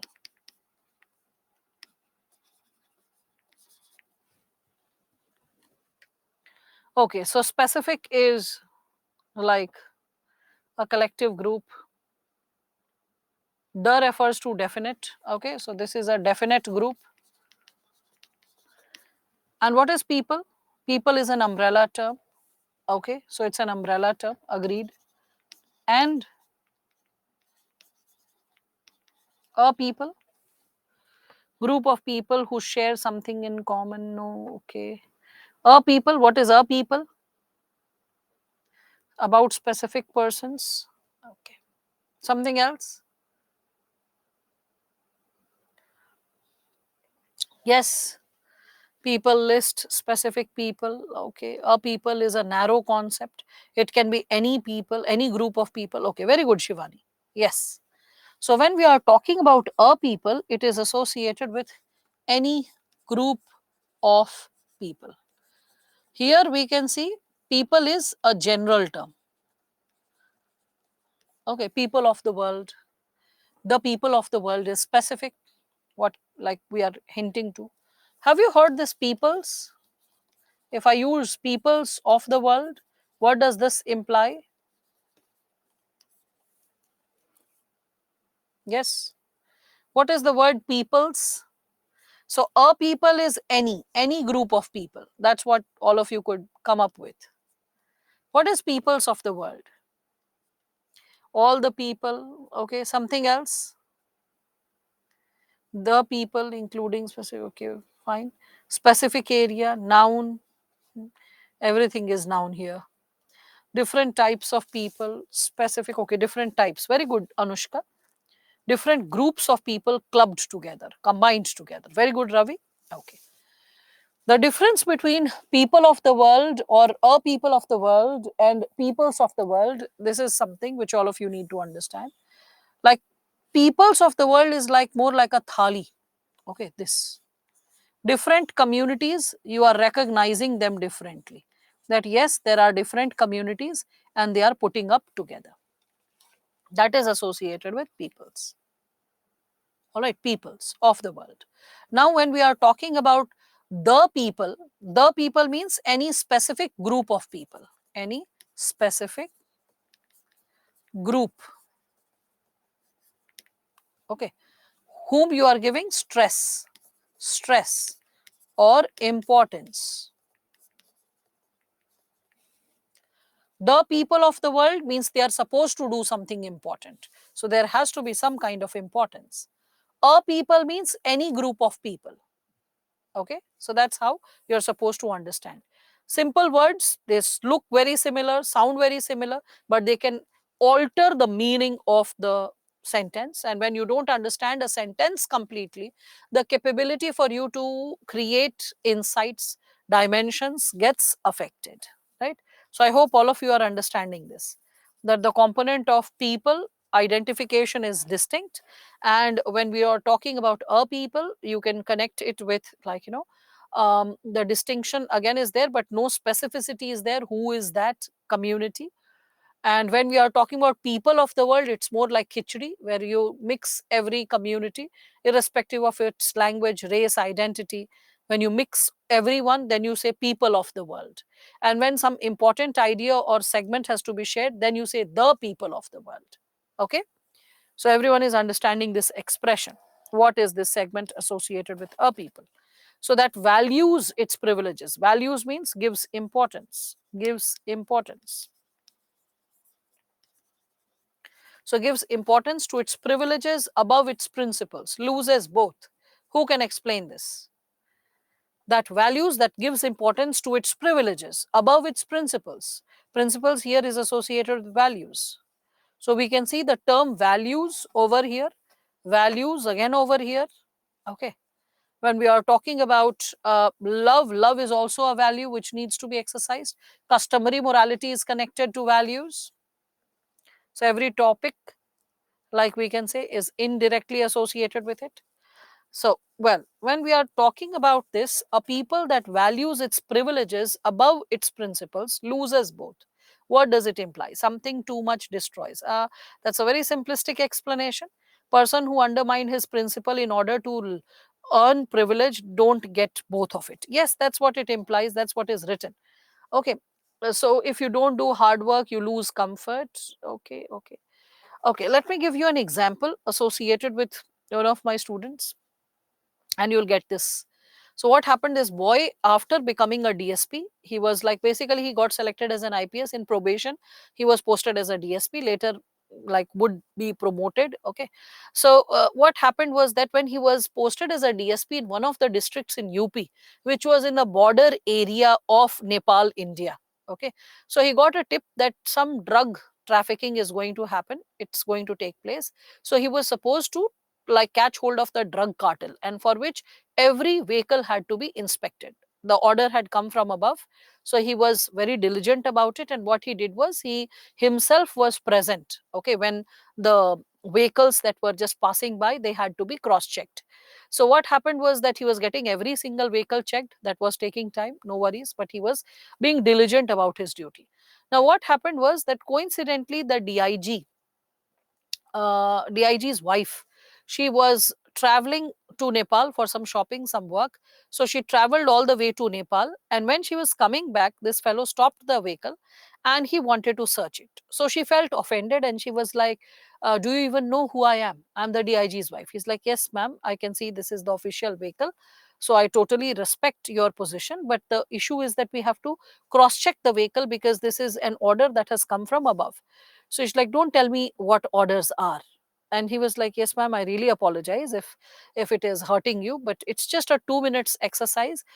We trust you, but what if someone, like while you were away from the vehicle, would have planted some drug? So let us just cross check it, because this will be considered as the safest vehicle. He gave all explanation, but she did not pay any attention. What happened was that once the exercise was completed and he went back to his duty. So this woman, she complained to her husband, the DIG, that there is this young officer who was trying to underestimate me.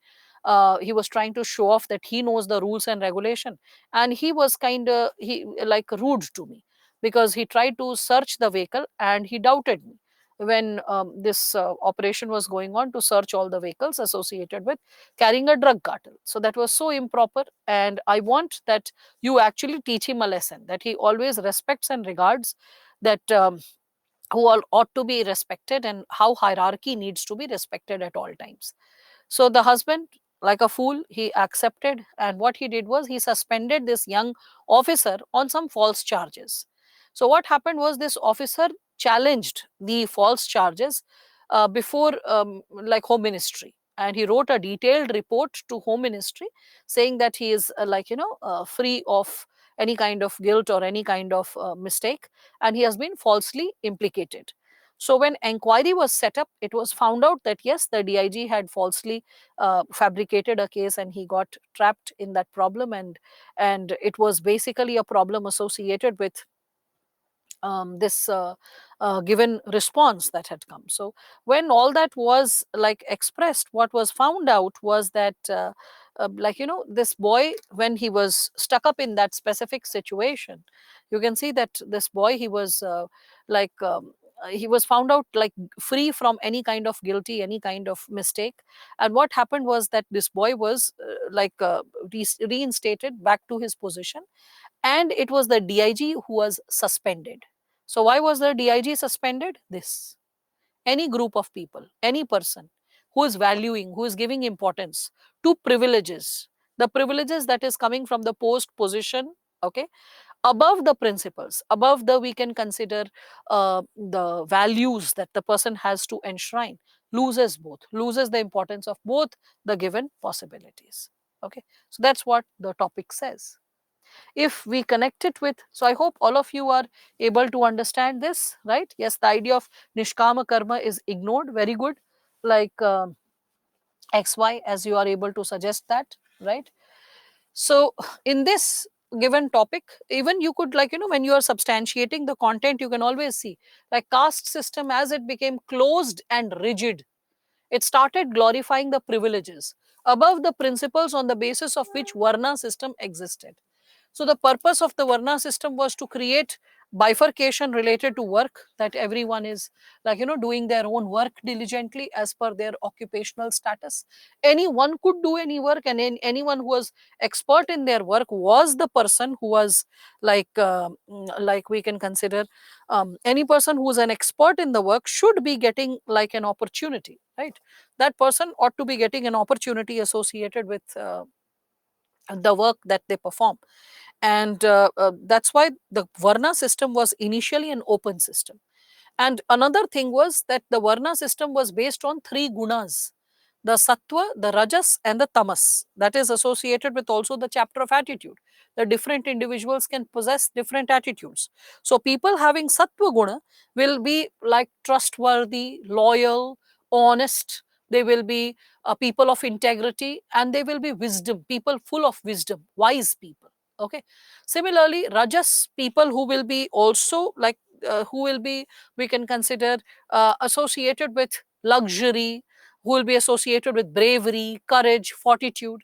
And then the third tamas was associated with people who are lazy, people who procrastinate or delay work, people who always want some or the other kind of, we can say, carnal pleasure or pleasure of the, we can say, senses. Like such a person will love to eat a lot, sleep a lot, like like the possibilities associated with, we can see, delaying the work, procrastinating the work. And we can see in the Varna system, it was considered people are born in different combinations, and the values that dominate, the gunas that dominate, leads to the characteristic or the personality of that person. So a person that values privileges, so a person who will be indulging in tamas guna will be valuing the privilege above the principle which the person needs to perform as per their duty. So such a person will have a tendency to lose both. And that is one of the reasons you can consider the decline of caste system, because a lot of people who got associated with different positions by birth were unable to justify their position. and which led to like creative dissatisfaction, which led to systematic dissatisfaction, which, and when you are not an empowered one, when you are not a skilled one, and then you try to exploit others, okay, then the nature of dissatisfaction grows multifold, and in that situation the tendency to rebel or question also grows multifold. Okay, so you can connect with this. Now, this Varna system is similar to Plato's classification of society. No, not really, not completely, not completely. But you can consider like if you are thinking of like king, philosopher, king, and army and citizen, and courage, like you are connecting it with wisdom, courage, and fortitude, and when you are connecting it with temperance, then yes, the three gunas in that segment, if you're connecting it, yes, many a time it is considered that Plato's concept is quite similar to that of Indian version of three gunas. Yes, that is there. But when we are talking about like the details of the three gunas with respect to caste system, then it is little different, because Plato talked about the wise one becoming the king. Okay, whereas in India we could see the component of wisdom was associated with Brahmins. The king was supposed to be a combination of sattvic and rajas gun. Okay, the Vaishyas were supposed to be combination of rajas and tamas gun, and Shudras were supposed to possess the tamas gun. So that's why the combination is slightly different. That's why I said it's not completely similar, but in the first glimpse it will sound quite similar. Okay, so the combination. Anyway, what I implied to say that the privileges and principles were somewhere lost, associated with those individuals who were a part of the closed patterns of caste system. Okay, or and how the articulation of injustice took place. Okay, so you can just connect with that. Oh yes, the Super 30 dialogue, Raja ka beta Raja nahi banega. Okay, so that is, yes, associated with Plato's ideology, definitely. So though we are very modern, but still there exist people who, like, yes, they want to sustain. So when we are talking about privileges, privileges connected with hierarchy principle, and privilege can come due to hierarchy. What is hierarchy? So formal post and positions, when they give you privileges coming from formal posts and positions. Okay, and it can, privileges can also come from stratification. Stratification, stratification can be based on like informal status, and that can be associated with, we can say, like caste, religion, region, gender. Okay, so someone who is glorifying their privileges more than the principles, like humanitarian principles. So think about what kind of principles are essential for humanity and list them.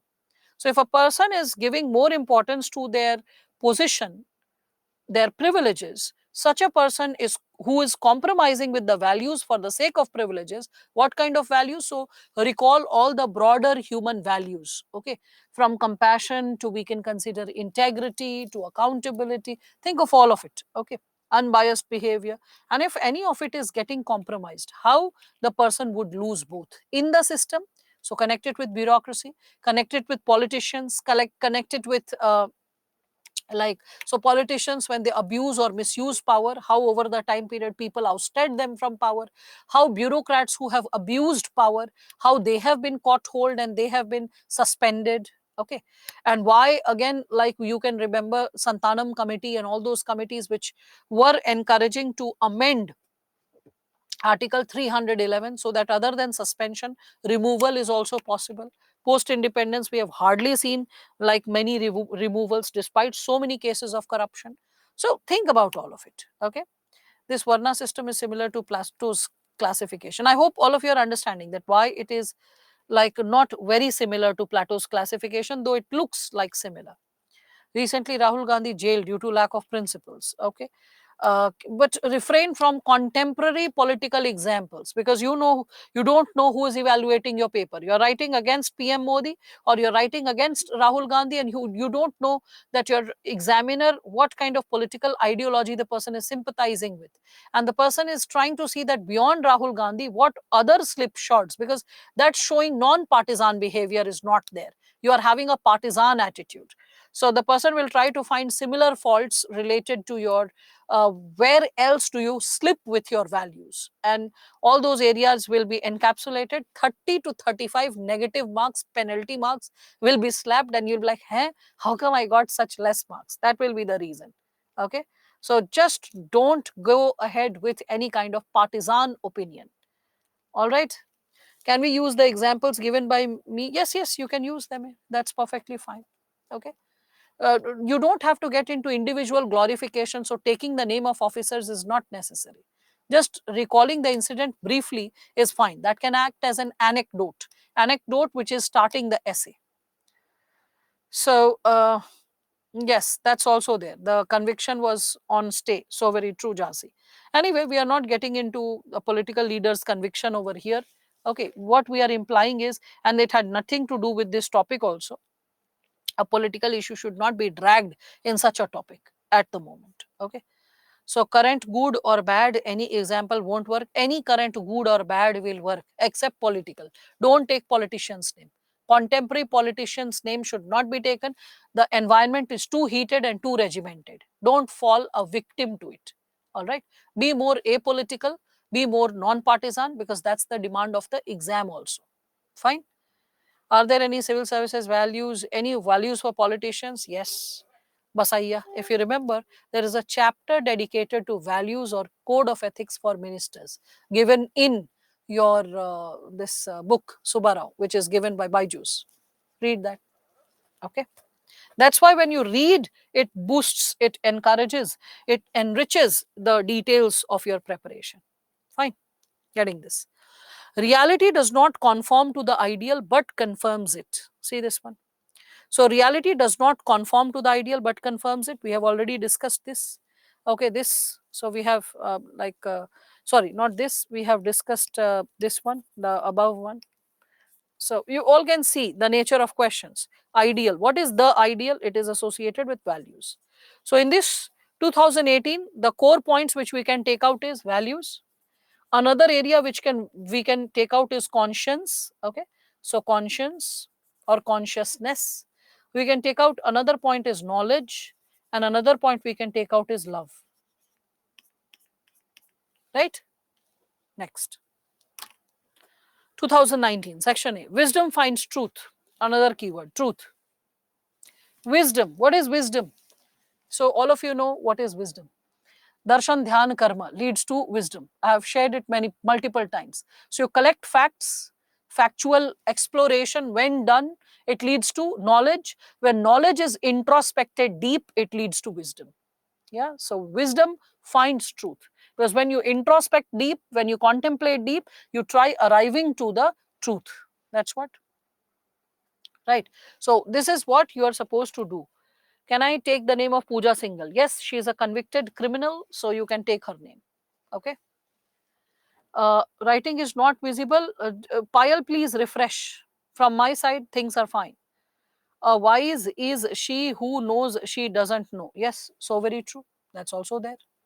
And that is something which we all can connect with Plato and Aristotle, right? Because Plato is the one who's documenting the facts, and Socrates is the one who's giving the term, and Aristotle is the one who's following Plato. So all the three thinkers somewhere in consonance. So Socrates is the person who spoke of it for the first time. That a wise is the one who knows that he knows nothing, because until and unless you are aware of this fact that there is so much of deficiency. Remember, I discussed this term and I shared this insight with all of you, that every time you visit a library, you're so overwhelmed if you see the nature of books, the diversity of books, and how little you know. How little. It is then that you realize, I mean, still I know which sections of my school library I could never touch, I could never read. In my college, which sections of my college library I could never check. And library was one of the most, I would say, sought after areas. My school library was huge. I mean, compared to that, college library was slightly smaller. And post graduation also, the library was decent enough. uh, University library was amazing, rich with books. Okay, so that is something which you realize how little you know when you are seeing the world of books and so much lying. So that's something which, like, stay hungry, stay foolish, so very true. Both is good for mental and physical health. So can we quote a poem of writers? Yes, you can. You can, Shivam. 4 5 lines is perfectly fine. So values are not what humanity is, but what humanity ought to be. Do you understand this term, this topic? Values are not what humanity is, but what humanity ought to be. Is everyone understanding this? Yeah. It is not what humanity is. What we are living in present may not be guided with value. So living in present. Okay. So what we are living in present may not be guided. So may not be guided by values. And what humanity ought to be is aspiration. What should we aspire to be? So we should aspire to be laced with values. So that's something which you all can connect. Yes, deduction, the method of deduction was what Socrates used. He helped people to deduce the fact. Um, anyway, so value determines the essence of humanity. Yes, that's also there. Again, best of for an individual is not necessarily best for the society. Can you think of examples? Yes, people. I think this is also something which majority of you can deal with. 2019 passages were still easy. Yes, can you deal with this one? Best for an individual is not necessarily best for a society. Okay, so alcohol. Okay, alcohol. So sale of alcohol can be good for the society, but it is not good for the individual. Okay, so sale of alcohol. Something else? So corruption. Yes.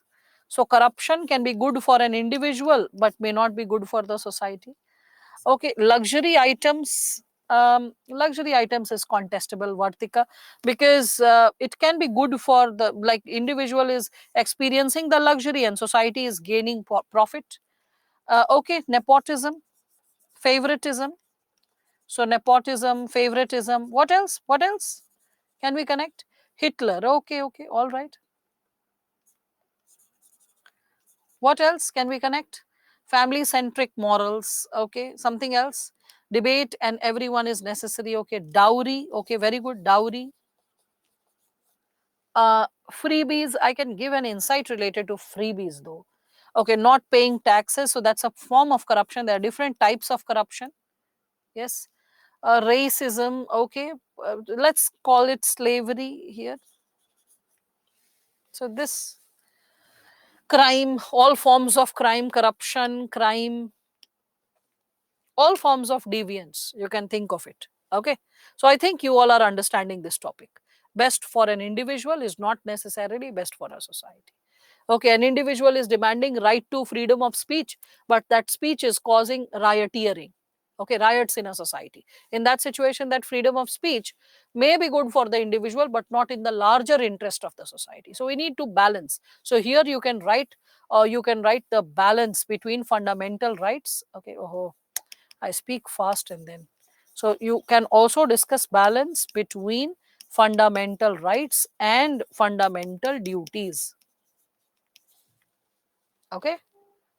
So, okay. So all of you can connect with this given dimension, right?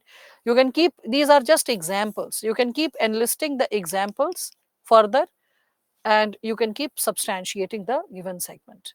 Again, courage to accept and dedication to improve are two keys to success.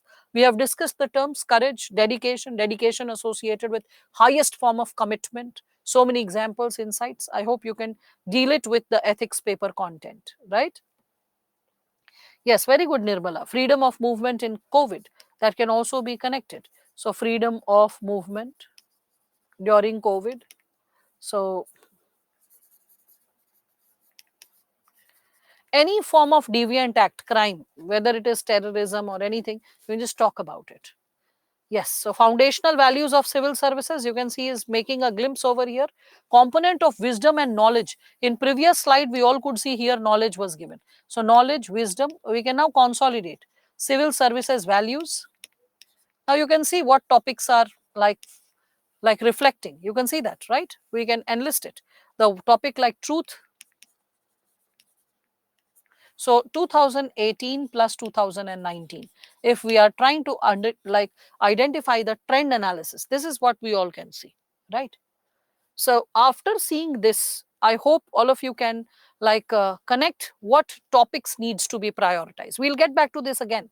See this section A 2020 now is the real game changer possibility. From here further moving ahead, 2021 will become all the more dense. So life is a long journey between human being and being humane. Do you understand this? Life, again the topic is related to life. Being human being to being humane. Human being is what? The biological being. And moving from biological existence to ethical existence. Journey between biological existence to ethical existence is a long journey. So here you can recall the theory of moral development, which I had discussed. Remember, who gave theory of moral development? Do you all remember? Lawrence Kohlberg, yeah? Heinz dilemma, yes, and a lot of other segments that were discussed. So life is a long journey between human being, our biological existence, versus the ethical existence that we aspire to have. And that's why, remember, in this theory of moral development, I discussed majority of the people's development thaws, it stops at level 4. Level 5, when people are seeing the larger picture, when they are guided by their own sense of compassion and values. And at level 6, people are finding out of box solutions for the society. They are completely guided by their own values. Okay. And thus they can also create new solutions for the society. Like Martin Luther King, like Nelson Mandela, like Gandhi, they shaped humanity. So all that. So from human being to being humane. And you can start it with inquiry from like ancient times, how philosophers, like we can say religious communities, different type of philosophies, they tried to find solution to human crisis. And that is something which was guiding us from human being to being humane. Yesterday, after class, when I went home, before sleeping, I was watching a movie in which, there is a parent and something happened to the parent. And I saw and I was so deeply affected. And then I started recalling my parents. It's like, oh, when they call up, like generally one of them is on the phone. So, and it's mostly my mother. So my father will be saying something from the background. I'll just listen. I'll be like, okay, fine. So I'll respond. I was like, oh God, why am I not talking to my father daily? And or someday, my mother is very prompt. She's like, come what may, I'll talk to my children wherever they are.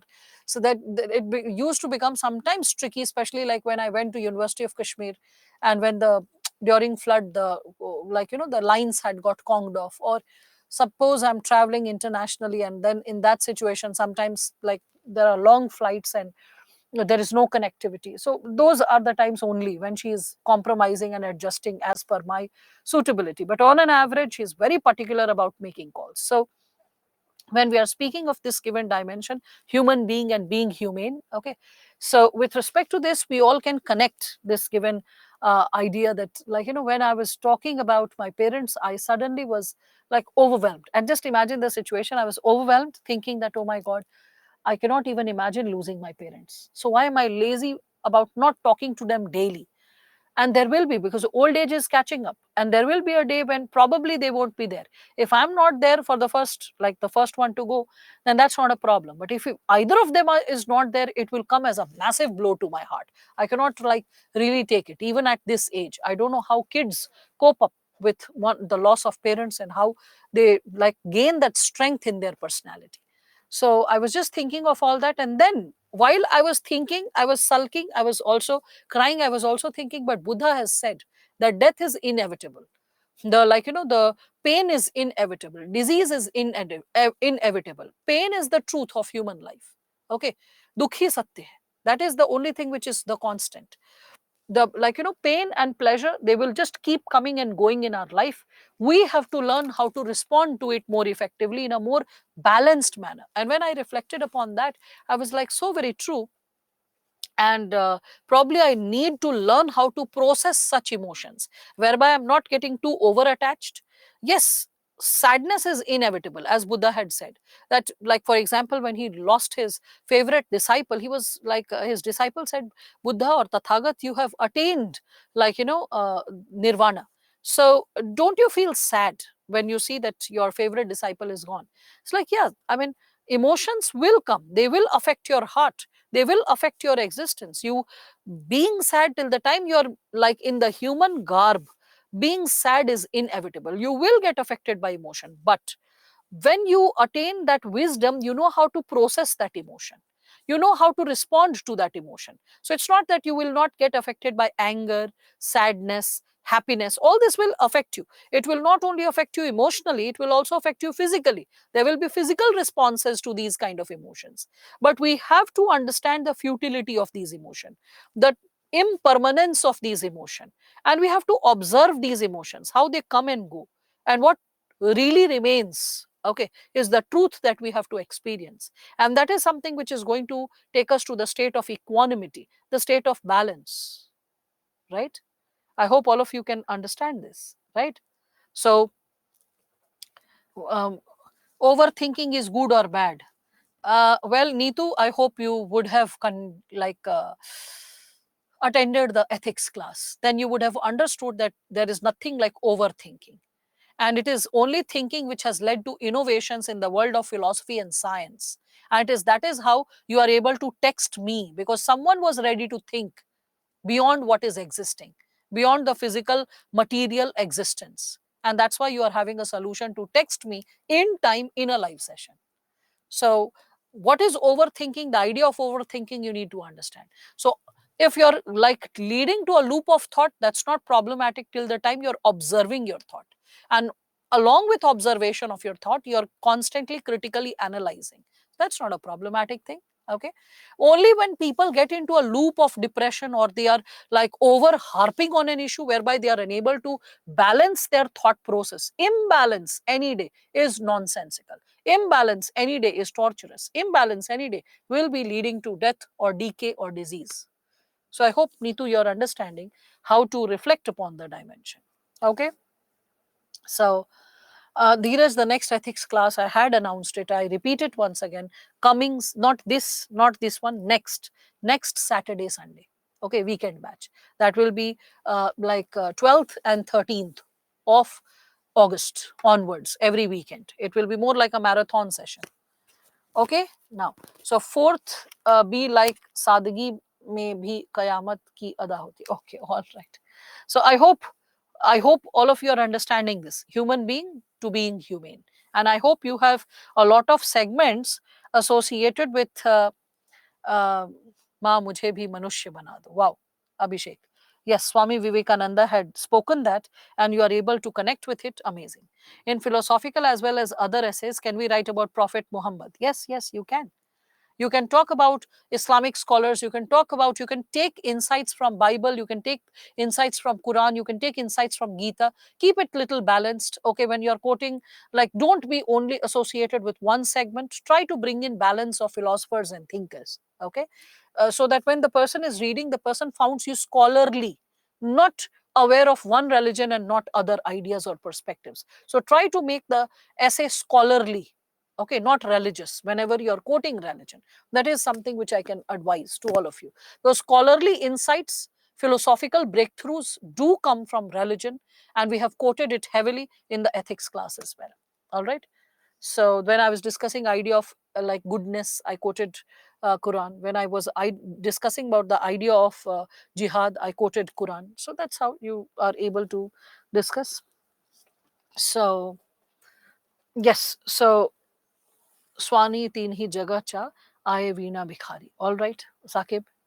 So now, as all of you are getting motivated to interpret, Mindful Manifesto is the catalyst to tranquil self. We discussed it on day one. Remember, day one we discussed it when we were talking about to understand a topic in letter and spirit. So I hope all of you are able to connect with this. Yeah. Okay. After this, ships do not sink because of water around them. Ships sink because of water that gets into them. How to decode this topic, people? How to decode this given topic? Yes. Ships do not sink because of water. around them. Ships sink. So the idea of sinking. The ships sink because the water gets into them. So what is a ship and what is water?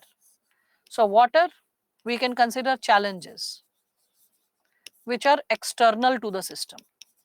External to the system.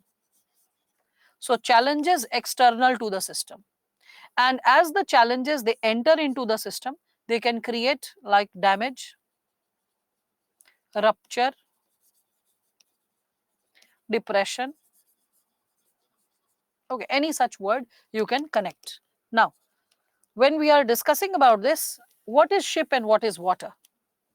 Lotus bloom in muddy water. Agreed. But here we are discussing not about lotus, Montu. We are discussing about ships.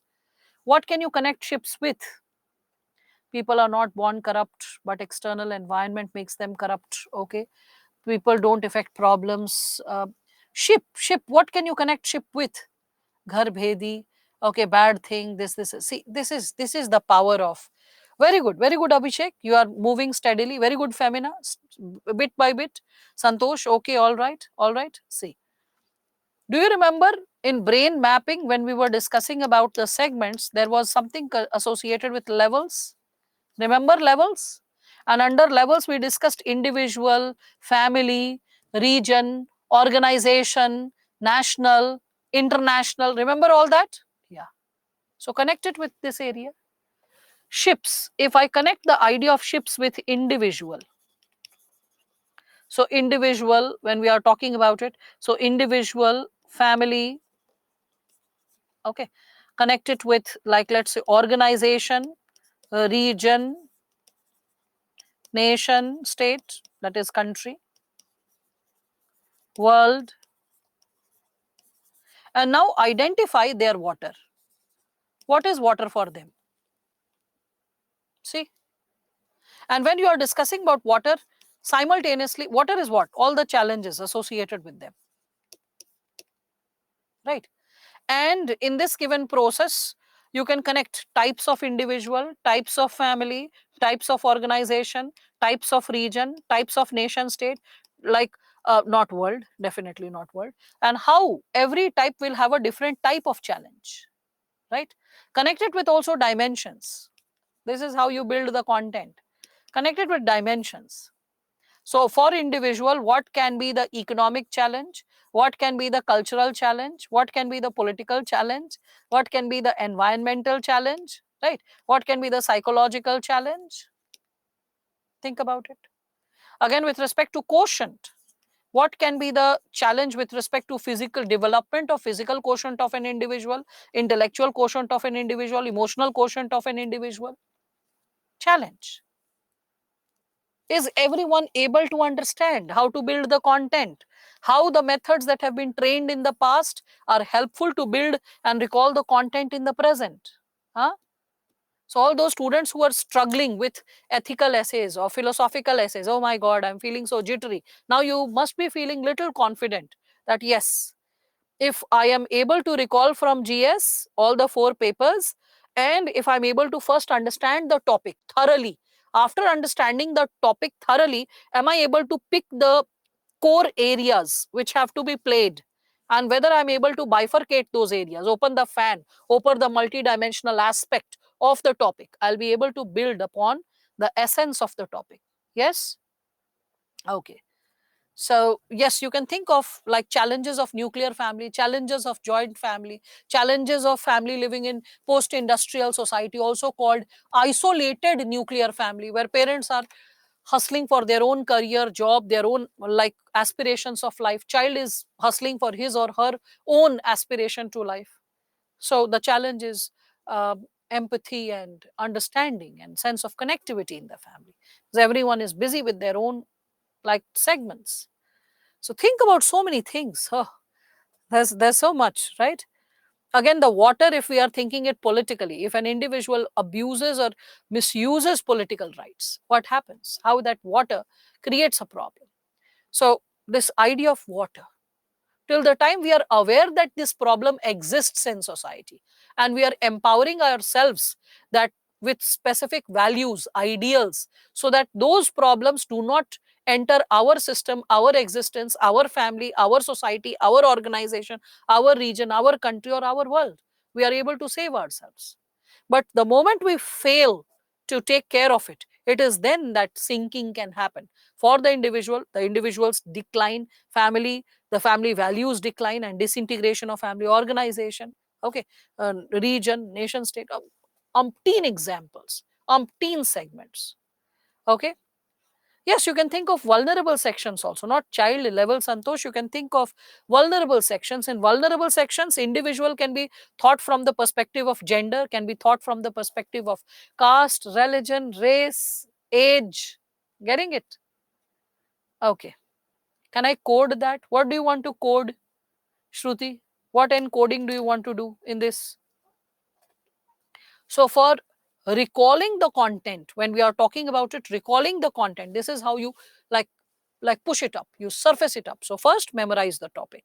After memorizing the topic, like chew it so much that the meaning starts opening. Ships do not sink because of water around them. Ships do not sink. Who is this ship? Who is this idea ship? What is this idea of ship? Is it an individual, the person, family? Da, da, da. So structure. That's why it is important to remember the brain mapping sheet. I hope all of you are able to connect. Yeah. So that's what. What could be the introduction of your topic as per your choice, Nikhil? As per your choice. You can quote some fact which is associated with demise of a country or an organization or a body. You can quote a fact associated with, sorry, not a fact. You can quote a quotation associated with corruption.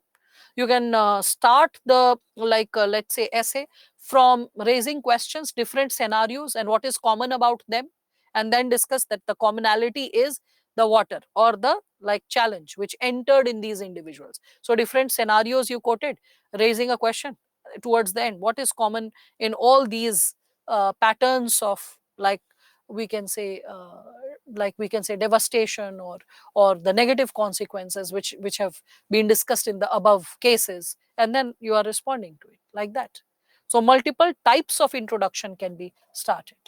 Yes, it can be started from a conversation as well. Two individuals are discussing about the demise of anything, an individual, organization, a country, the world. They are reflecting, why is the world going haywire, what are the problems. Okay, so like that also you can think. I think I have been able to at least trigger the process of thinking. You all are suddenly shaking with a lot of points and ideas, and your brain is constantly trying to connect the dots. Okay, the process must have started. Yes, Rome was neither built or lost in a day. Okay. So, as the process has begun, let us take this process to the next topic. Simplicity is the ultimate sophistication. What should we write in this essay regarding its meaning or about ship? Oh God. Payal, do you really think that the topic is talking about ship? Are you going to write about shipbuilding exercise? How ships are made? And what are the constituent elements of a ship? Of course, the topic is given over here as an analogy, as we can say a phrasal expression, where ship is indicative of, we can say, other bodies, institutions, individuals, etc. That's how proverbs and phrases come into existence. So this is quite an immature question. Learn to connect with the level at which UPSC is asking the question. I can understand. You might be a 19, 20-year-old kid who has never ever seen such sentences or never ever has thought over such sentences. So such mistakes can happen. That what should I write? Should I write about sheep and water? Or should I write about what is the symbolic uh, reflection of a ship? This kind of inquiry can happen. I do not discourage this inquiry, but what I say is this is quite immature in inquiry. Learn how to grow. That yes, definitely. What will UPSC do by asking a question on ship? The purpose of selecting an officer is not for a shipbuilding yard. So why will I have to write about ships? I will have to write about what is the symbolic relevance of that topic. I hope you are understanding that. Yeah. Without challenges, there is no chance of improvement. So why damaging? Yeah, so very true. So without challenges, see, when you are able to reaffirm yourself, a ship is able to move ahead only when water is there. So you also have to talk about purpose of water. Purpose of water. Is the purpose of water always negative? or can it be also positive? Is it always negative? The problems, the challenges, is it always negative?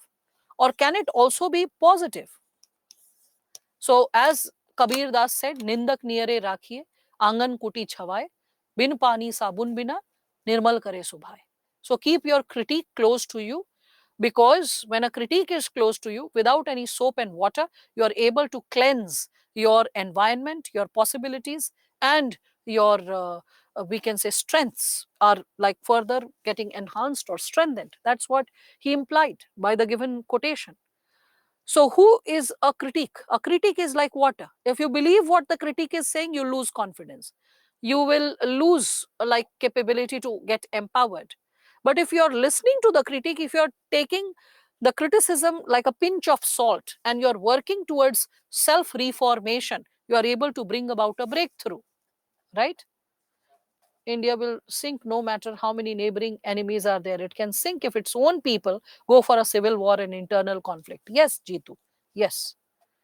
People explain point, please explain point number 2 once more. Point number 2. Which point number 2? There are so many points over here. Individual, family. Are you talking family? Are you talking cultural? What is it that you're asking, Saloni? And if you're asking about mindful manifesto is the catalyst for tranquil self, then the answer is revisit lecture 1. I'm not going to repeat lecture 1. Essence of mindful manifesto is the catalyst to tranquil self. If you want that, so let not 99% of the class suffer because of 1%. Okay, just because you were not attentive or absent or you forgot the first lecture, it is advisable revisit the first lecture towards the like end of the lecture. Okay, you'll find while choosing the topic, when we choose a topic, memorizing it in letter and spirit is important. I had discussed, and there I had taken this as a last example of the lecture. So last half an hour somewhere you'll find this discussion. Go through it. All right. Now, so this is how I protect and save the rest of you from repetition of the content, so that we can build upon fresh ideas and insights. Okay. So yes, you can also think of these quotations. Very good, Shaimil. Shaimil is sharing that pani bade nao mein, ghar mein bade dam, do haath ulichiye, yahi siano kam. That is, excess of water must be removed from the ship and excess of wealth from the home. So very true.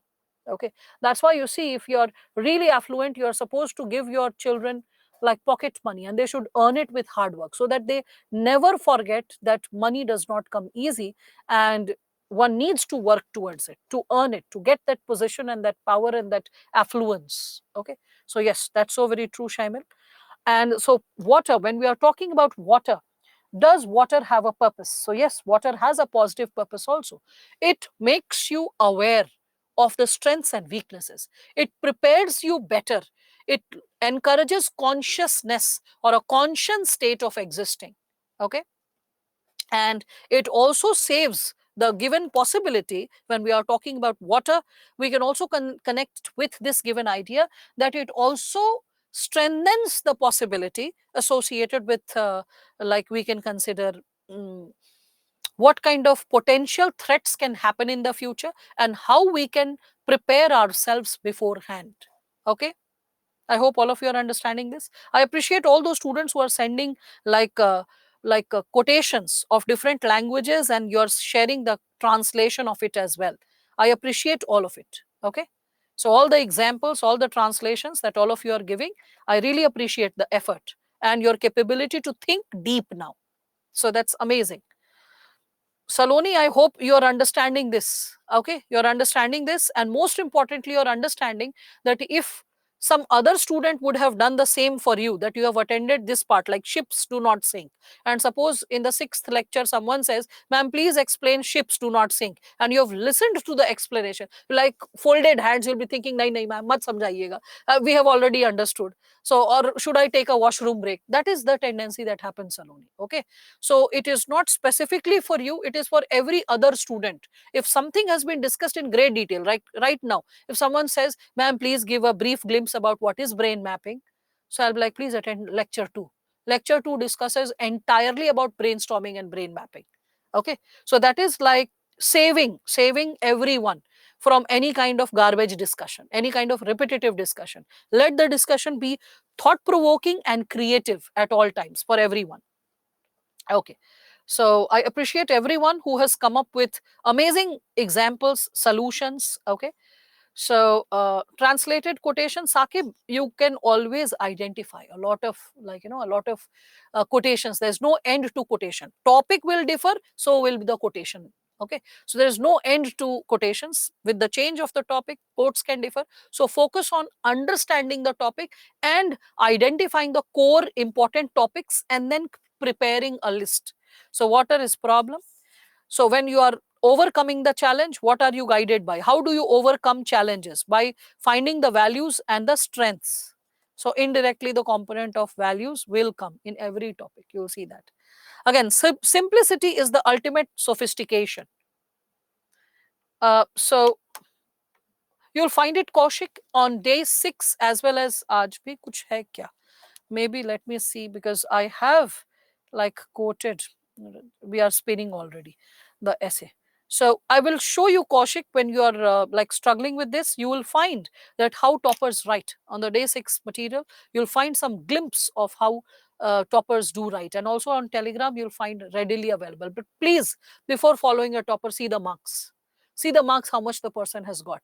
Just because someone is all India under 50 or under 100 does not mean the essay has also been qualitatively good or the best quality. It can be very average. Someone getting 128 in essay can give a lecture on how to get good marks just because the person is like all India under 50. The such sad situations also I've seen happening. Okay. Yes, APJ Abdul Kalam, for simplicity, very good, Jhansi. So Brahminism was fading due to complications. Buddhism developed. Very good, Ravi. Very good. So the concept of earth from Vedas, which tells us to earn enough to lead a simple and satisfied life. So very true, Abhishek. Very good, very good. Sudha Murthy, yes, you can quote her. Sardar Patel, Mahatma Gandhi, yes, yes, yes. Ishwar Chand Vidyasagar, you can think of it. Simplicity is the ultimate sophistication. You can take current examples, like you can see Mark Zuckerberg, always wearing the gray clothes, gray t-shirt. Like you can recall Mr. Cook, okay, Tim Cook. You can recall Jack Ma to a certain extent. You can recall Warren Buffett, very simplistic living. Ratan Tata, very simplistic living. Okay, so simplicity is the ultimate sophistication. Recall all sages from ancient India, philosophers from the world. So philosophers, sages across the world, across India, you will find one thing common. They have a very simplistic lifestyle.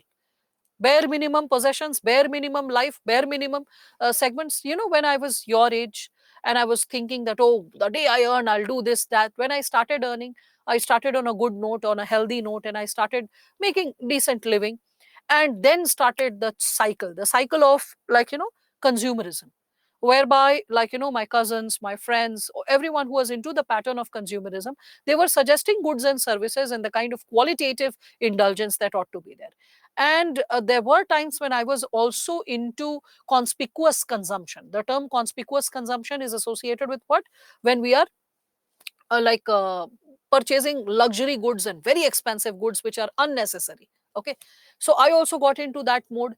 It took me, as 2013 ethics paper will come, it was announced. 2014, I started teaching.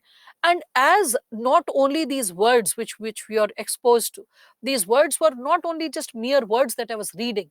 When I started reflecting while teaching, because see, teaching is a two-way process. You yourself are a student, whereby what you speak, you are alert about it, what you are speaking of, and how it might be impacting a child.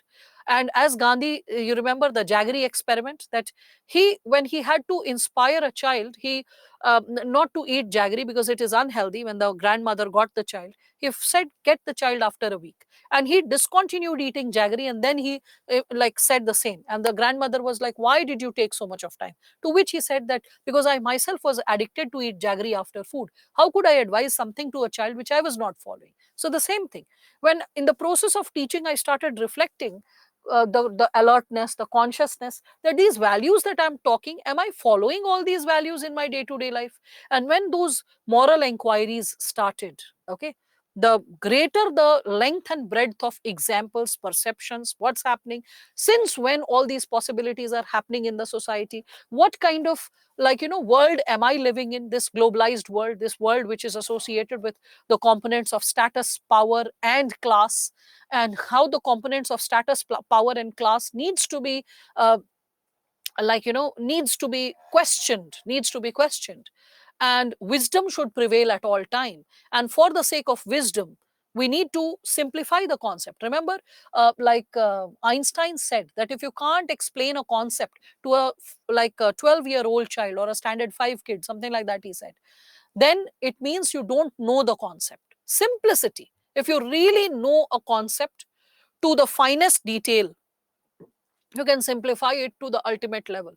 um, my brother had encouraged me to watch an anime, Dr. Stone. Okay, so he is an army officer, don't consider him as a kid. Okay, so, and he's a very senior army officer, so he is also into anime. And that is how, like, 2 years back, all my cousins pushed me, oh Didi, you're not watching this, there's something major missing in your life. So I realized your generation is watching anime, so I should get exposed to what kind of entertainment you people are getting exposed to, so that when I give examples, it is very local and it is as close as your heart, and you can connect with it, that, oh yes, this is something which I know. So your examples coming your way. So I watched this Dr. Stone, and in Dr. Stone I realized that science experiments were simplified, and for reviving the human civilization, how the simplicity in terms of understanding and breaking open science in a simplified manner and putting it into action is the real solution to, we can consider, what we are living. So yes, yes, I have watched Naruto, and Shippuden, and no one will ask now, ma'am, have you watched this and that? Okay, I've watched quite a lot in past 2 years, but just sharing this. Simplicity is ultimate sophistication. In Dr. Stone, I saw that how the child broke open, he was a high school kid, and how he simplified the chemistry experiments, science experiments, and created a step forward for human civilization. So that was very breathtaking. Simplicity is the ultimate sophistication. All the science experiments, you see, like, start with this given possibility of making simple experiments and seeing the byproduct of it, and then manifesting it in different ways to lead to the progress of human, we can say, civilization. So ultimate sophistication, what is ultimate sophistication? Sophistication is the complexity, right? So the complexity which human race has achieved, the complexity that we have achieved, whether in the world of philosophy, whether in the world of mind, whether in the world of, like, physical caliber, physical stretched limit, whether we are talking about the sophistication in terms of mental insight, ethical and value based insight. Okay, whether we are talking about sophistication by simplifying the usage of science. Remember the first computer, 1970s, if you see the first computer, oh, huge, like in a complete room. And today, even your phone can function as a basic computer to a certain extent. A basic phone you're carrying in your pocket. And there can be a time where, as Nikola Tesla said, that there can be a time whereby you don't even need this device or gadget. You're just touching and you are able to create in any part of the world. You're connecting with the person on the basis of vibrations. So that vibration right now is getting facilitated by the gadget. There can be a possibility we know how to, in our fingers there can be chips or something like that, which is helping us to connect to a specific vibe, to a specific, we can say, rhythm, to a specific, we can say, fluctuation. Okay, and we are able to connect certain sounds, certain uh, possibilities of connecting with individuals across the world. So many things can be created. Think, simplicity is the ultimate sophistication. So from Nikola Tesla's concept, which today is exercised at such a sophisticated level, to Leonardo da Vinci's painting of the airplane, right? So, but laws can't just be simple, they ought to be constricting. Ravi, first the law is simple, like, do not hurt another human being. And this simple philosophy will manifest itself in sophisticated laws. Isn't it, Ravi? So, first, there is a simple ideology or simple value which manifests itself. That is how Code of Ethics guides a lot of rules, regulations, laws. Last chapter, recall that. Ravi, can you connect with that? So, laws are the sophisticated byproduct of simple values that have to be adhered to in the society. I hope you are able to connect with this, Ravi, right? That's great. That's great, Vartika. So, yes, Dr. Ratan Tata, I have already given his example, Prashant. So, I'm glad that all of you are able to connect with this topic as well. Let us head further. 2021, this is a very interesting topic. Let me see who is decoding it completely. All right, see this. The process of self discovery has now been technologically outsourced. Yes. How to break open? How to break open this given topic? Yes. First and foremost, what are we seeing? We are seeing our constitution is too legalistic. Yes, but the preamble to the constitution is very simple. Basaiya. And the preamble to the constitution, we can consider it as the soul, right? The DPSP, we can consider it as the basic frame which needs to be aspired to to achieve. And the DPSP, the preamble, they are so simplistic. Okay, now the process of self discovery has now been technologically outsourced. People, think about it. What is the process of self discovery? It's not self discovery. What is the process? Process. Reflect upon the term process. And then technologically outsourced. Later, technologically outsourced. First, process. That's how you'll need to learn how to break open the topic. Okay. So, process of self discovery. First, how have we carried forward the process of self discovery? Self discovery is what? Knowing one's true self, identifying one's true purpose, one's existence, and why the existence is there, right? Okay, yes. So, few of you have started giving the points. So, process of self discovery can be through meditation, process of self discovery can be through yoga. Something more, people, more beyond yoga and meditation? Okay, introspection is done while meditating, right? Something more? Okay, so process of self discovery can also by service towards others, service towards others.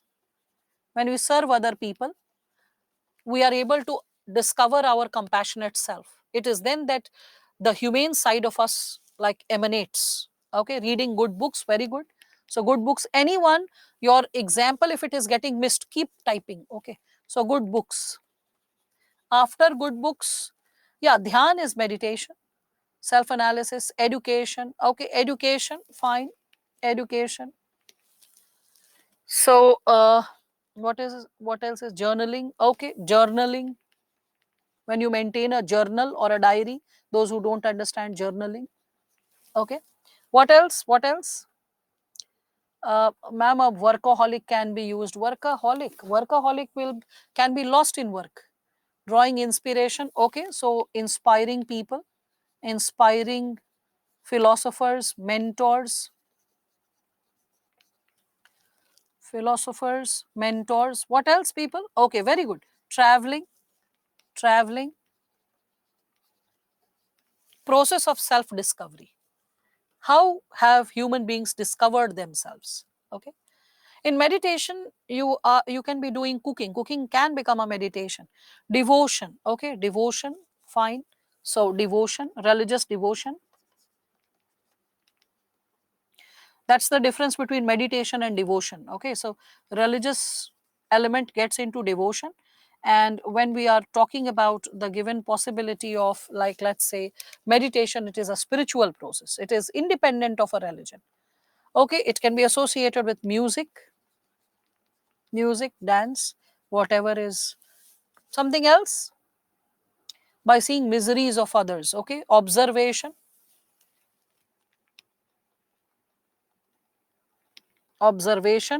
of reality or world. Okay, science, sports. Okay, everything is integrating you to focus. Something more, process of self discovery. Okay, we can consider it with discipline. So discipline is something we can see is has been glorified even in yoga, right? So disciplining. Okay, by learning, curiosity. Okay, that's what observation of reality is, nothing but curiosity. Now, so I think I have quite a lot of points. Let us understand the explanation of the topic, right? I'm reading majority of the content. Okay, 99% of the content I'm able to read, because now the ticker is moving slow. All the students who are responding, I can see it slowly. Okay, now technologically outsourced. Start thinking about the given segment, questioning what I am doing. Okay, that's awareness. That is what is like awareness, observation of your own reality. Okay, so technologically outsourced, let us connect it with the given segments. Music and dance, can we see online platforms? Can we think of religious like devotion through again various like religious channels? We are getting exposed to traveling through various travel channels. Travel channels nowadays, they are also talking about uh, the component associated with metaverse. So travel channels, maybe in future through metaverse, if one could travel. Have you seen the new product of Apple, that that case, what is it called, noise or something like that? Yeah, the VR set kind of thing. Yes, so that is so breathtaking. The AR glass. Okay, yes. Virtual reality, it is associated with that. If you actually see the features and properties of it, tremendous. It's going to open new possibilities. Anyway, inspiring philosophers and mentors, you can be guided online, right? Guided online through their courses. They'll run their online courses. For disciplining, we can have a lot of apps. Like for example, you can recall Healthify. You can see like journaling also, this like online apps are there to maintain journal. For education also, good books, we have audio books, right? So we have audio books, we also have e-books. Service towards others, you can do charity online. There are now online workshops for meditation, right? So yoga, we have online classes, right? Observation of the reality, we are getting this now. Yes, podcast, crowdfunding, all that, right? So all of you are able to see a lot of examples. Reflect upon this statement once again. Can there be any other segment which you want to add beyond this? The process of self discovery has now been technologically outsourced. Chew the topic. Is there any segment which we are missing out? I want all of you to highlight that segment. I don't want to say that. Yes, what is it that you all can see that is beyond? Okay, some people are pointing now. What is the segment of now? Now means now, in present times. It is getting outsourced. That's not an issue. Humanoid robotics, yes, you can give all those examples. Artificial intelligence, you can give those examples if you can connect it with self discovery. Okay, you cannot write about humanoid robotics just because you know the word. You have to write it by connecting it to self discovery. So every topic has to be connected to what is being asked. Is outsourced a problem, Ravi? Outsourcing is affecting the natural process, challenge the statement. Okay, Ashna, very good. So how would you do that? How would you do that? Yes, people. I'm still waiting someone to decode this topic. This is an open challenge for all. Realizing we are souls, not body, according to Gita. Okay, something more, something more. What is the delimitation of this topic? What is the delimitation of this topic?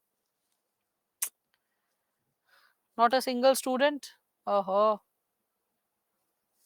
Fine. Let me bring the context. Now, after a few minutes, if someone is giving, I can't help. See this. Has now been. Has now been is problematic. Why? It is too deterministic. If it was written, the process of self discovery can be, then it would have been correct. Can be technologically outsourced. The problem right now, which all of you are facing, is you are not memorizing the topic. Because if you memorize the topic, you will not see words as independent, isolated chunks. Here you are getting a debatable topic, and majority of you are unable to see that it's a debatable topic. okay, is a massive concern, right? It is a debatable topic.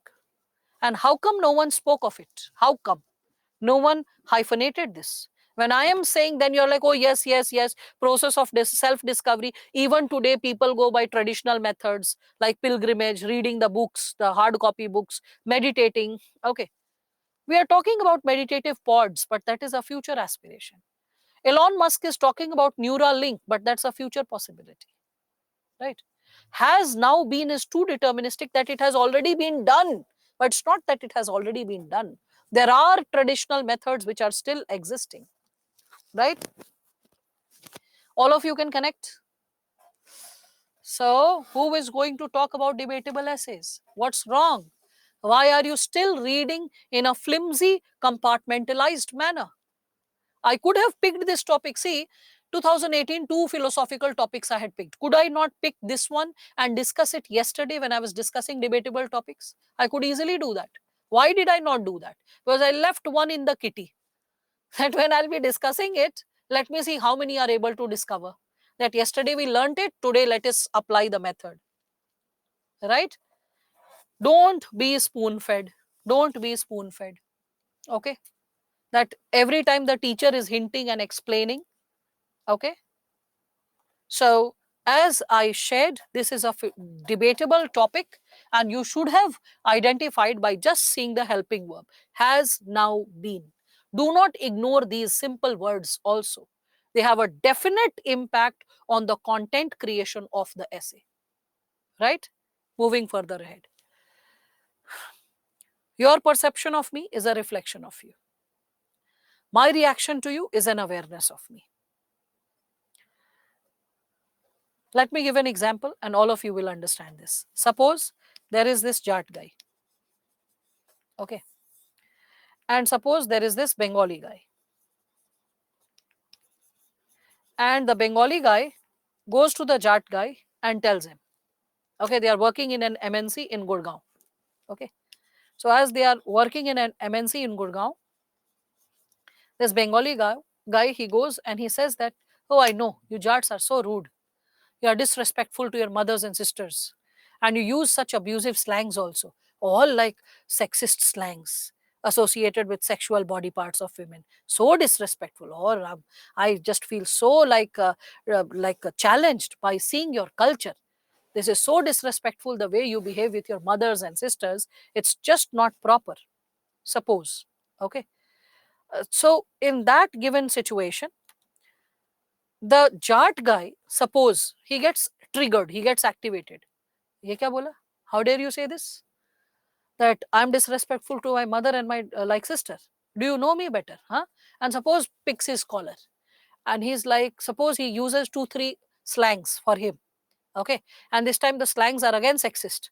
And says that I'll hit you so many number of times that you will not be able to realize your original version. Something like that. And giving him 2, 3 like uh, cuss words or slangs when we are talking about it. Okay. So suppose this situation happens. Okay. So this Bengali guy runs away and says that, Dekha, dekha, bola tha na, I told na that you are that kind of a guy. Now, with respect to this, yeah, I know Bengali boys don't do that. I have to just come up with some example in them. Thus, I'm giving this. Okay. So your perception of me is a reflection of you. Means what like let's say the Bengali guy is creating a perception about the Jat guy is associated with his level of empowerment. How empowered is the Bengali guy? It is his level of empowerment which will determine his opinion towards, like let's say, the Jat community. Okay. So the level of empowerment will determine the opinion towards the Jat community. So if he's saying, oh, you guys are very disrespectful towards your mothers and daughters, no, your sisters, no, I've seen that. So now this is showing that this boy is exposed to TV series, movies, okay, or a limited level of exposure to the Jat community. So he is creating an opinion which may not be true, which may be guided by bias or prejudice. Understanding that? So your perception of me, oh, so your perception of me is a reflection of you. So whatever you are framing about me, the opinion you are framing about me is a reflection of you. It is not about me, who I am. It is associated with what kind of maturity you possess. What is your level of maturity? What is your level of exposure? Everyone, please first understand, then I'll read what you are suggesting, your explanation associated with this. Okay? So this is something, let us reflect upon this. So your perception of me is a reflection of you. So whatever opinions you have about me is less about who like you are, it is more about how I think. Okay, it's about my level of maturity. It is related to my level of exposure and awareness. Now, next, my reaction to you is an awareness of me. Now, how the Jat guy reacts is not associated with what Bengali guy said. This fellow's reaction is associated with his level of awareness. It's not associated with what is spoken. It is associated with his level of awareness. If the guy is like, let's say, using cuss words, so he's proving, he's validating what the Bengali guy said. So the Jat guy, the way he reacted, his reaction is associated with his personal level of awareness, his personal level of thought process. That the moment he is listening that, oh, we use cuss words related to mothers, sisters, sexist cuss words, slang, gali galoj. Okay. So the moment the person is listening that, oh, this is what he is saying, and if I use the same cuss word, I'll validate the point. Okay. So when you are aware, then what happens? There's another reaction that this person can possess. So suppose the Jat guy goes and holds the Bengali guy, okay, by the shoulder, and the Bengali guy, hey, don't hit me, don't beat me up, okay. And the Jat guy is like holding and saying, Arey dost, what are you saying? My friend, when we are when you are talking about this, that we don't respect our mothers or sisters, how about giving you an opportunity to know about our society? I can sense that the impact of social media, TV series, all these OTT platforms, these movies, they have damaged our reputation, damaged our opinion.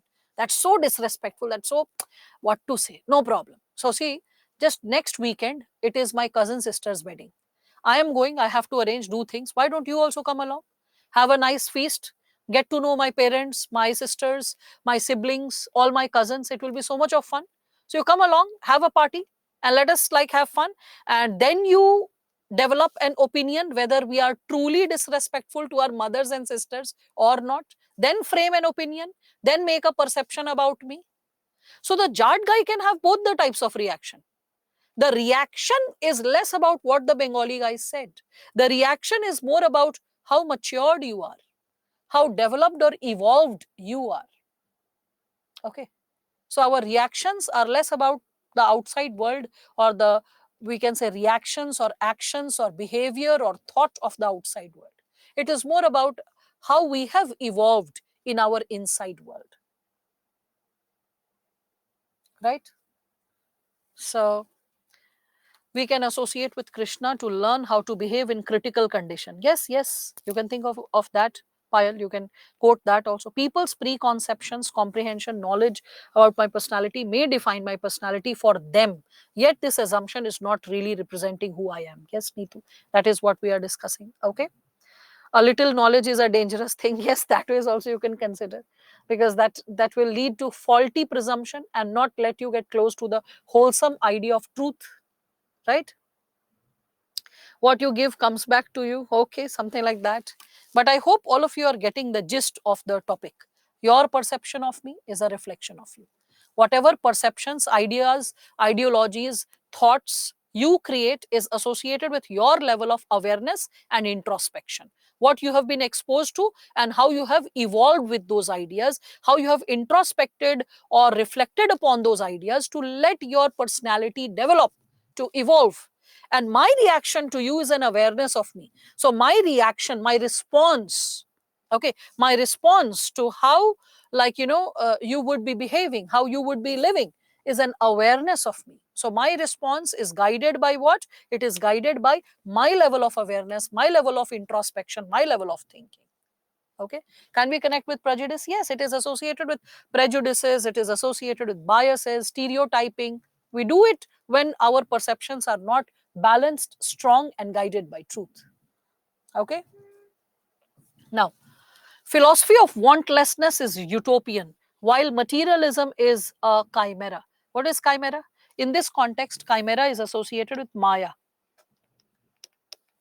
When you are disillusioned by something. Okay. Yog Maya, I am reminded. Anyway, Yog Maya has nothing to do over here. Though in the world of philosophy, Indian philosophy, it is considered that we all puppets in the hands of the Yog Maya. She creates illusions before all of us, and we get so charmed by those illusions that we believe it to be the truth, and we keep responding and reacting. And that is how we are trapped in the cycle of this world, cycle of birth and rebirth. And those intellectuals, sages, seers, who are able to break free from the charms of the Yog Maya and the illusions of the Yog Maya are able to see the truth. And those who are able to see the truth are the ones who are able to guide themselves to the right path as well as others accordingly. Anyway, philosophy of wantlessness is utopian. What does this mean? Philosophy, I know that seeing these topic, many of you must be feeling like fainting. When I see the topic, I feel like I'll just faint off. I cannot understand what is this level of question, right? So philosophy of wantlessness is utopian. It is considered that अनिच्छा की इच्छा भी तो एक इच्छा है. I'll simplify it. The desire to not have any desire is also a desire in itself. The desire to not have any desire is also a desire. I do not desire for anything. So that's also a desire, that I do not desire for anything. So that's also a desire that you don't desire. Getting it? In the world of philosophy, if you delve deeper, that's what it implies. Okay. So philosophy of wantlessness is utopian. Why? Yes, it can be connected with Buddha's middle path. Agreed. Okay. So when we are talking about philosophy of wantlessness is utopian. See, I cannot connect it with Charvak, because Charvak, his idea of middle path was very different from the Buddha's idea of middle path. Though you can, all Indians binded by Maya. No, no, no. Like all Indians binded by Maya, no. I do not mean all Indians, Jadav. It is associated with majority of the people on this earth. You did not listen to me properly. I said Yog Maya charms everyone with illusions of life. And those who keep getting dissuaded, majority, remain there. I did say few philosophers, thinkers, and seers who are able to break free. So how can I say all? That is your interpretation, not my statement. Perception, you can understand. Just few minutes back, we were discussing this topic, your perception. It's not of me right now, it's related to what I spoke, my idea. Okay, is a reflection of how much you thought and how much you could reflect. Introspection. Anyway, so philosophy of wantlessness, it's so fun, so much of fun, no, that what we are discussing, we are able to think deep and we are able to connect it with our immediate reality, right? Ma'am, that means family is a chimera? No, family is not a chimera. That does not mean that. But you have to see them as biological beings, beings who are associated with you biologically, and responsibility towards those beings, which maintains order and harmony in the society.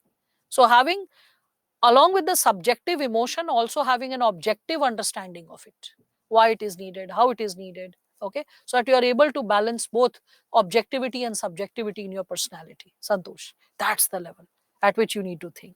All right. So chimera is like when you are illusioned. Okay, chimera is illusioned. Sakib, it means illusions. Okay, so materialism is an illusion. Why? So Jadav, could you understand what I implied to say? Is that clear? Okay. So when we are talking about philosophy of wantlessness is utopian, what do we imply? We cannot completely become wantless. Even we can consider that even the greatest sage will at least, and who is on a penance, will at least need water, will need some container to fill the water, will need a place to sit, will need a place to, like, let's say meditate, will need a, like, let's say need some shade when it is raining, will need some kind of, some kind of support system, some food to eat. Jadav, you did not respond. Are you still connected with the session? Because that also happens sometimes. Like students, they get disillusioned. How come She said all. I never implied all. That's why I said the component associated with Sears. And there's another thing. Students write their message and then they don't pay attention. So I hope he's there and he's connected. Anyway, so philosophy of wantlessness is utopian. Everyone is able to connect, yeah? So we cannot become completely wantless. There will be some basic minimal desires to bring balance to our human existence, to our life. Okay. And then materialism is a chimera. We were discussing about it. Conspicuous consumption, like indulging in a lot of material realities, insights, right? So that is something which we all can connect with. Okay. So, okay. No problem, Jadhav. That's perfectly fine. So, while materialism is a chimera, I hope all of you are able to connect with this. Materialism is a chimera because there's no end to material goods. Like, the idea of swanky houses. Imagine 20 years or 15 years back, the idea of smart, swanky, rich houses, the design, the internal decoration, they said that was different. Today it's different. The idea of fashion, it keeps changing. The idea of consumerism keeps changing. Which car is the best one? The idea keeps changing. Which technology or phone is the best one? Keeps changing. So that's something which we all can connect, right? So materialism is a chimera because there is no end to materialism. It's a massive illusion. Sakib, could you understand the meaning of chimera? Yes. So I think it means we have to stay between both of them. Yes, balance, equanimity, middle path, golden mean. So golden mean, Aristotle, middle path, like we can say Buddha. You can think of austerity connected to various thinkers, philosophers. That's what. Okay. So I think all of you have understood this. The real is rational and the rational is real. Okay. Utopian pragati is associated with an idealistic state which does not exist in reality. So any ideal or idealistic state which does not exist in reality is referred as the term utopian. Okay. Like, for example, Marx's idea of communism is considered as a utopian idea because nowhere in any part of the world communism was realized. What was communism? A stateless society where there is no role of state. Everyone is producing as per their efforts, okay, working as per their efforts and taking as per their need. That was a utopian idea. Okay, too idealistic to be true, too good to be true. Just by having the names Communist Party of India or Communist Party of China does not make the state communist because you are having the state, you are having government. Okay, so communism was not realized in any part of the world. That's why it is considered as a utopian idea. So utopian is what? Too idealistic, too good to be true. It is ideal, it is perfect, but it is not believable on ground level. Got it? Now, so when we are talking about the real is rational and the rational is real, what does it imply? What is rational? Something which can be logically deduced. Logically deduced. Okay, something that can be logically deduced. So the real is rational. The real is rational. So why the real is rational? So the real is rational because when we are talking about it, because anything that is objectively present before all of us, we all can connect that anything that is like objectively present before all of us, that is something which we all can connect with. We can consider is existing in reality. It is observable. So it is observable, understandable, understandable. Okay. So real is this. It is something which is true. Okay. So that is what real implies. So something which is observable, understandable, something which is true. So the real, whatever is real, whatever you consider as real, will be rationally explainable. Okay. So we can consider can be explained, can be explained logically, can be deduced logically. And whatever is logical, okay, whatever is logical will exist in reality. Okay, is. Okay, so is exists.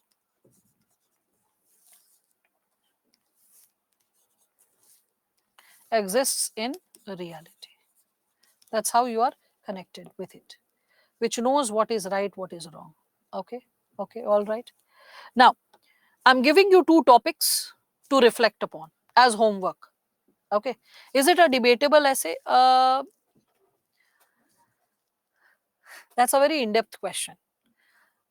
The real is rational. There can be a lot of things which may be in reality but cannot be rationally explained in scientific principles or spiritual ideas as well.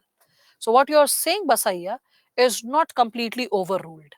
Okay, but if you have facts or dimensions to reflect, you can write it. You know, this concept was given by Hegel, but remember, you don't have to write Hegel. Hegel's idea is not what is the content of the essay.